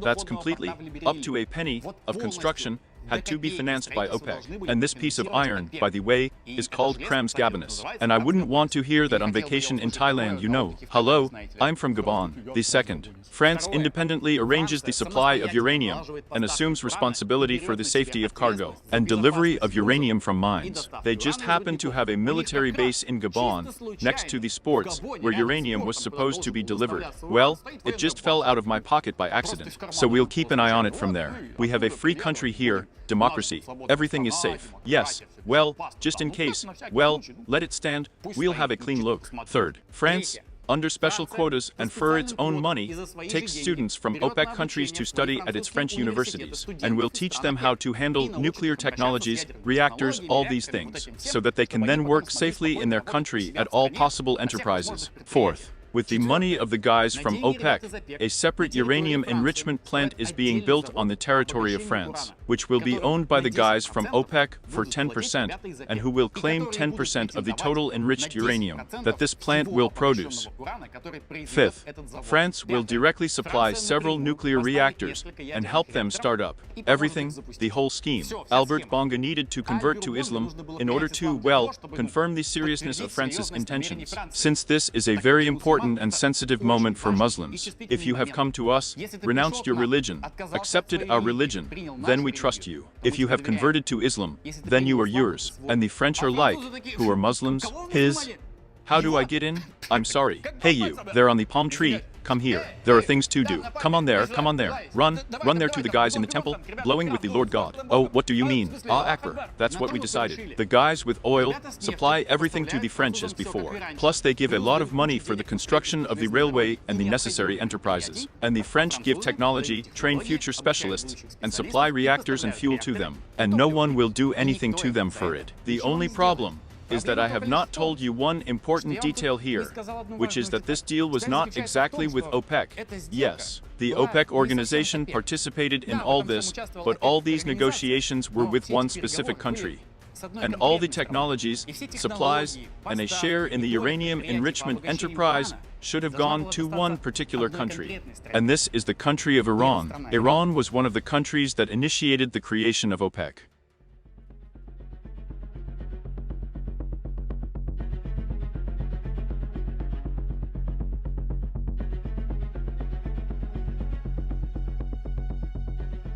Иран был одной из стран, кто был инициатором создания ОПЕК. Just because he could, and because Iran had the power. In the 70s, Iran. This is one of the most developed countries in the Middle East, and the pro-Western Shah Mohammad Reza Levi was in power at that moment, and the country was developing very actively, supplying half of the world with oil, earning and investing money in its development. In general, they could make their own nuclear program on their own, but given the gaps in technology with the West, they would have spent too much time, and no one would have let them do it, since no one needed another center of power here. But there was an opportunity to negotiate with the French, and judging by their responsiveness, France was also interested in making it all work. Anyway, Albert Bonga in the 73rd accepts Islam as a confirmation of his intentions and becomes El Hajj Omar Bonga. And in the same year, the first stone is laid in the railway that connects France with Libreville. It was all presented as the greatest project for tourism and the development of the country's internal infrastructure. They say, now it will be convenient to go back and forth, so we will live now. But the main task of the railway, which was not advertised anywhere by itself, was the delivery of ore from the mine, which was literally a few dozen kilometers from France. At the same time, in order to fix the transaction, two companies are created. The French government creates the Kajema company, and the Iranian government creates the Sofidiv company. These companies exchange each other's shares in certain proportions and jointly create a third company called Eurodiv, which will own the Eurodiv uranium enrichment plant of the same name. The essence of mixing shares within the company was that, as a result, Iran would receive 10% of Eurodiv shares and 10% of all enriched uranium that this plant would produce. And for this, Mohammed and the Smell of Levy paid the French $1,180,000,000 for the construction of this plant. And also through the Kajim company, France was supposed to supply Iran with nuclear reactors, and through Eurodiv, supply enriched uranium for the operation of these reactors. According to the papers, it all looked like France was supposed to supply Iran with nuclear reactors to produce electricity in nuclear power plants. And yet on a serious face, yes, the screen already needs electricity, well, natural, clean, modern, but that's all. It is for electricity, yes. But sorry, Iran has more oil than water.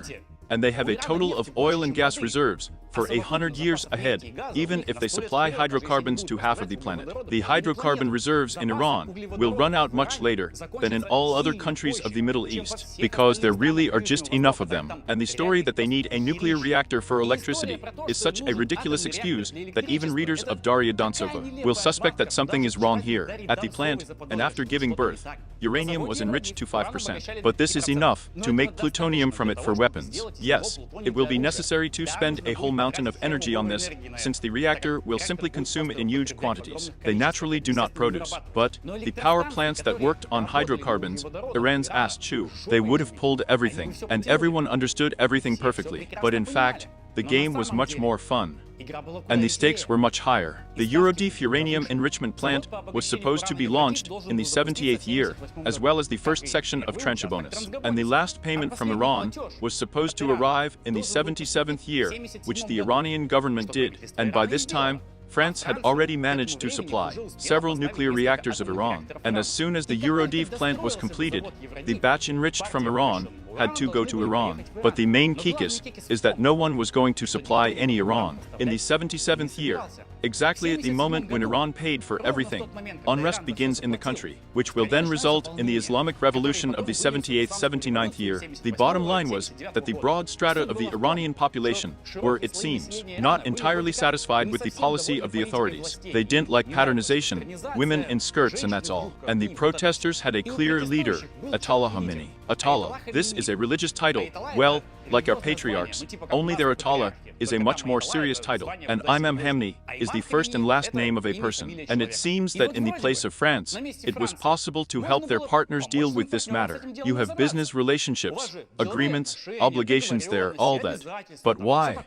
We have already been paid money. Paid obligations to fulfill under contracts. What the fuck? We'd better help the revolution. Everything will be turned upside down there, but we don't need to supply anything, and we are in the ladies. In general, Iran had enough strength to cope with the protests on its own, and the smell of Livy wasn't a fool. But the French managed to bring the imam of the estate, the leader of the protests, to Paris and sheltered him in their embassy, and he led the protests from there. At the same time, no one even hid it. The media calmly wrote about it, and the French are like this: yes, we are hiding a popular favorite, and a fighter for everything sacred here, since he can also be punished by the bloody regime of Iran, and we won't let that happen. No, we're the good guys. The United States, which still had a grudge against the fact that Iran was the initiator of the ban on the supply of oil, were generally happy to shit in their pockets by all possible methods, and Iran was left alone, and lost, and apparently, when, as a result of all this movement, Ayatollah Khomeini did not come to power, and entered into all the agreements in them, and saw that his country was thrown through the dick with a nuclear deal, he was just, well, taken aback. Like, there are papers, there are agreements, there is a reactor, and where is the fuel? The Eurodif plant has been operating for a year, and in Gabon, uranium is already traveling by rail, which was built with our money, and no one is going to return or deliver anything. What the fuck is this? And to the fair question of Iran, like our guys, hello, where is the uranium? At that moment, accusations flew out of all the shit-throwing media that Iran is a terrible state that is going to make nuclear weapons, and wants to kill us all here. Therefore, we must unite the whole world against these terrible monsters. At the same time, and immediately after the Islamic Revolution, the Iran-Iraq War is unleashed, where in fact, everyone fought with everyone. In fact, the fighting took place on the ground of Iraq and Iran. Yes, but the whole world fought there. Since Iran was very strong and could become an equal player of the powerful in the near future, it had to be thrown out of this field, once and for all. Therefore, the USA, France, the USSR, and the UX-sponsored Iraq, and Iran was based on its strength, as well as on the help of Syria and Libya, which were OPEC partners, and China helped a little more there. A spoiler question from the future: what is the current situation in Syria and Libya? Yes, as I have already said, an impossible number of ordinary people died in the Iran-Iraq War, as it always happens in such games. Yes, and it turns out that it's not enough that you were just openly sent to fuck with all the arrangements, your money was taken from you. Your enemies in the war from Iraq are flying American and French fighters and bombers, and plus they are all killing your people. So they also pissed on you in front of the whole world and dipped your head in the toilet so that you don't show off and know your place. The funny thing is that Iran even tried to file complaints to the world courts about the nuclear deal with the French. He showed the papers, said that, well, damn, we agreed, fulfill the obligations, or at least, fuck, please return the money, to which he received in response: hey, animal, close your mouth. We will block all your accounts now. And by the way, sanctions are on you. Get acquainted. And now take the place of Iran. What are you going to do when you've been treated like this? When you realize that you will not achieve the truth, and no matter what you do, they will only spit in your face. And there is a natural war going on with you, both in the political sense and in the literal sense. And they want to beat you to death just because you've become strong. What are you going to do? You will take revenge. And since there are no rules, revenge will be cruel. Iran is starting to sponsor the movement of radicals inside France, and their hands begin to play their game. All the members of the organization looked more like well-trained militants. And how did they train? And who conducted these trainings? Yes, the supply of weapons, training of fighters, and the draining of the necessary information is under the supervision of Iran's special services. And this is the answer, from where ordinary dudes have the training of professional mercenaries. All that we managed to dig up in the memoirs, great thanks to brothers in arms and caring people. Moreover, some operations of militants and terrorists in France are just purely to distract the attention of the public. For example, they're, well, just to undermine a police station. And some are right on target. The first victim is Renee Adrian, murder on April 26, 1986. And don't you give a fuck about the fact that there is someone fighting somewhere on the other side of the planet. Some Adrian was found in his house with 8 bullet wounds. Renee Adrian was engaged in the supply of weapons to Iraq, the enemy of Iran, and he was a talented military engineer, with the help of which a large number of weapons were developed, and contracts were concluded for the supply to the right places on the planet. And the particular brutality with which he was killed shocked the entire French leadership. The 5th of February of the same 1986, a bomb explosion in one of the stores of the FNA, a large retail chain that belonged to Mitchell Barron. It just looked like some kind of incomprehensible explosion of the store, but Mitchell knew why this bomb was in his store. In general, he was engaged in representing and defending the interests of France throughout Africa, and Mitchell Barron came up with the perfect scheme, and no one will do anything to them for it. 2 months after this bomb, on the 26th of April 86, unknown people right in the center of Paris, on the New York embankment, a 22-year-old girl, whose name was Veronica, was shot down to death. The murderers were not found, although they were hysterically searched for by all possible methods, and the whole city was raised on its ears. And all because Veronica's last name was Berry, and she was the daughter of Mitchell Barron. You will take revenge, and since there are no rules, revenge will be cruel. In September of the 86th, with a difference of 3 days, another Fnac store, and Papa Renault explode. Papa Renault is just a branded Papa Renault, well, like an ordinary drinking establishment, where factory workers often hung out. And if the bomb in the Fnac store was again addressed to Michel Barana, then the bomb in the Renault pub was addressed to another person. It was addressed to a man who participated in the entire deal with Iran, no less than Mitchell Barron. It was addressed to the man who built the Eurodif uranium enrichment plant and who was its director, Georges Bessou. Why kill the head of an automobile corporation? 2 questions were bothering me. Why was it Georges Bess who was killed, and not someone else? After all, the operation was planned specifically against him. Georges Press spent his entire life, until he refused to Reno, engaged in nuclear development. From the 74th to the 85th, he worked as a manager in the mining and energy sector. He was the CEO of Kajim. This is the company through which Iran paid $1 billion for the construction of the Eurodif plant. And at the Eurodif plant, he was the director. And after his murder, this plant was given his name. Why did Ashra come to the murder scene, then to Paris, and in the near future, the Prime Minister and President of France? Jacques Chirac, Georges Besse, and Mitchell Barron have been friends since university days. And in the 74th, Chirac was Prime Minister under President Giscard d'Estaing, with whom they signed a deal with Iran together. And at the moment when you need to pull off such a dangerous deal, you will put only close people in the main posts, whom you can fully trust.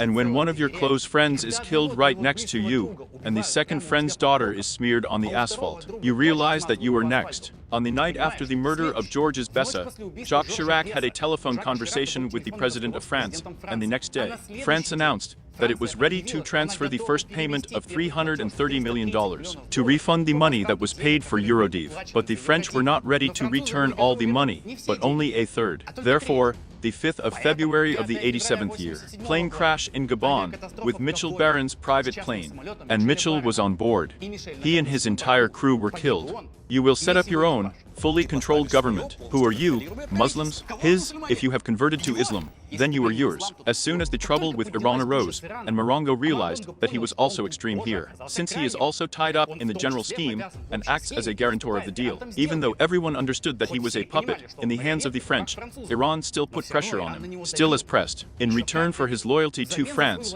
Omar Bongo was allowed to do everything inside his country. He lived in a big way, used the country's budget as he wanted. He bought cars, yachts, and had 33 luxury properties in Paris on his balance sheet. Houses, apartments, villas in Nice. All some kind of shit. Inside Gabon, under the leadership of Michel Baron, he was built with the money of France. A personal creator, damn it. Huge. And no one hid it at all. It is even written with pride in the French Wikipedia, corruption is bad, very bad. But if it's in our favor, so be it, we'll be patient. But when the smell is freed, when the question of personal security arises, and Iran hints to you quite specifically that you are next, the question of palaces, cars, yachts there, and the model in your bedroom fades into the background. As your skin becomes much more important to you, Mitchell flew to a meeting with Omar Bongo, the details of which were not disclosed. The only thing that is known is that Bongo was very concerned.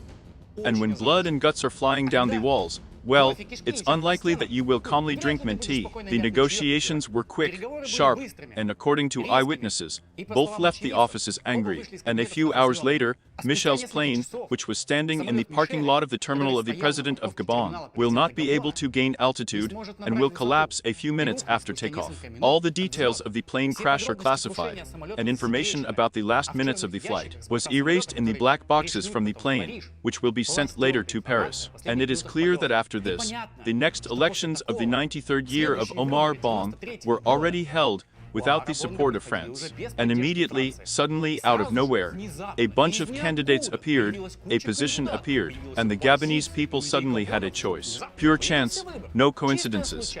And after all this, when all the people who participated in this scheme paid their own price, when France announced that, well, so be it, we are ready to return your money. After that, you can safely hand over your fighters as a gesture of goodwill to negotiations. After the murder of Georges Bessa, the top is caught in full force, and they surrender without a fight. And this is another oddity. When they came for them, the leaders just sat and waited for them to be arrested. On February 21st, 1987, 16 days after the plane crash and the death of Michel Baron, the French police, citing some internal sources, find the leader Action director on a farm in the suburbs of Paris.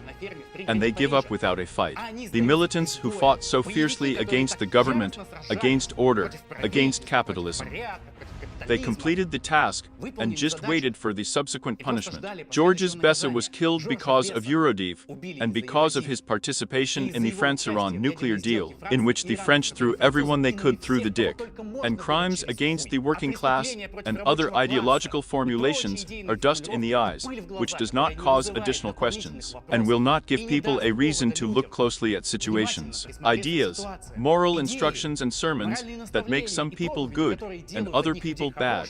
This is bullshit on a stick, and food for hamsters.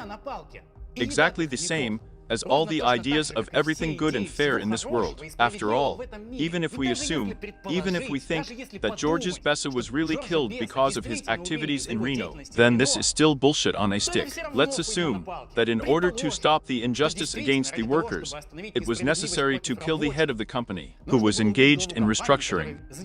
It was necessary to stop this brutal capitalist who threw people out on the street and invested all the money in the American car market. Renault fits into the rescue and redemption of MN. At the same time, the only thing that no one touched was the development of a joint motor and an CS model. In order to gain a share of the US market and make money on it, AMZ, together with Renault, developed a crossover which they still managed to release during the life of the IMP. The first American crossover with an integrated frame and body, lightweight, maneuverable, and passable.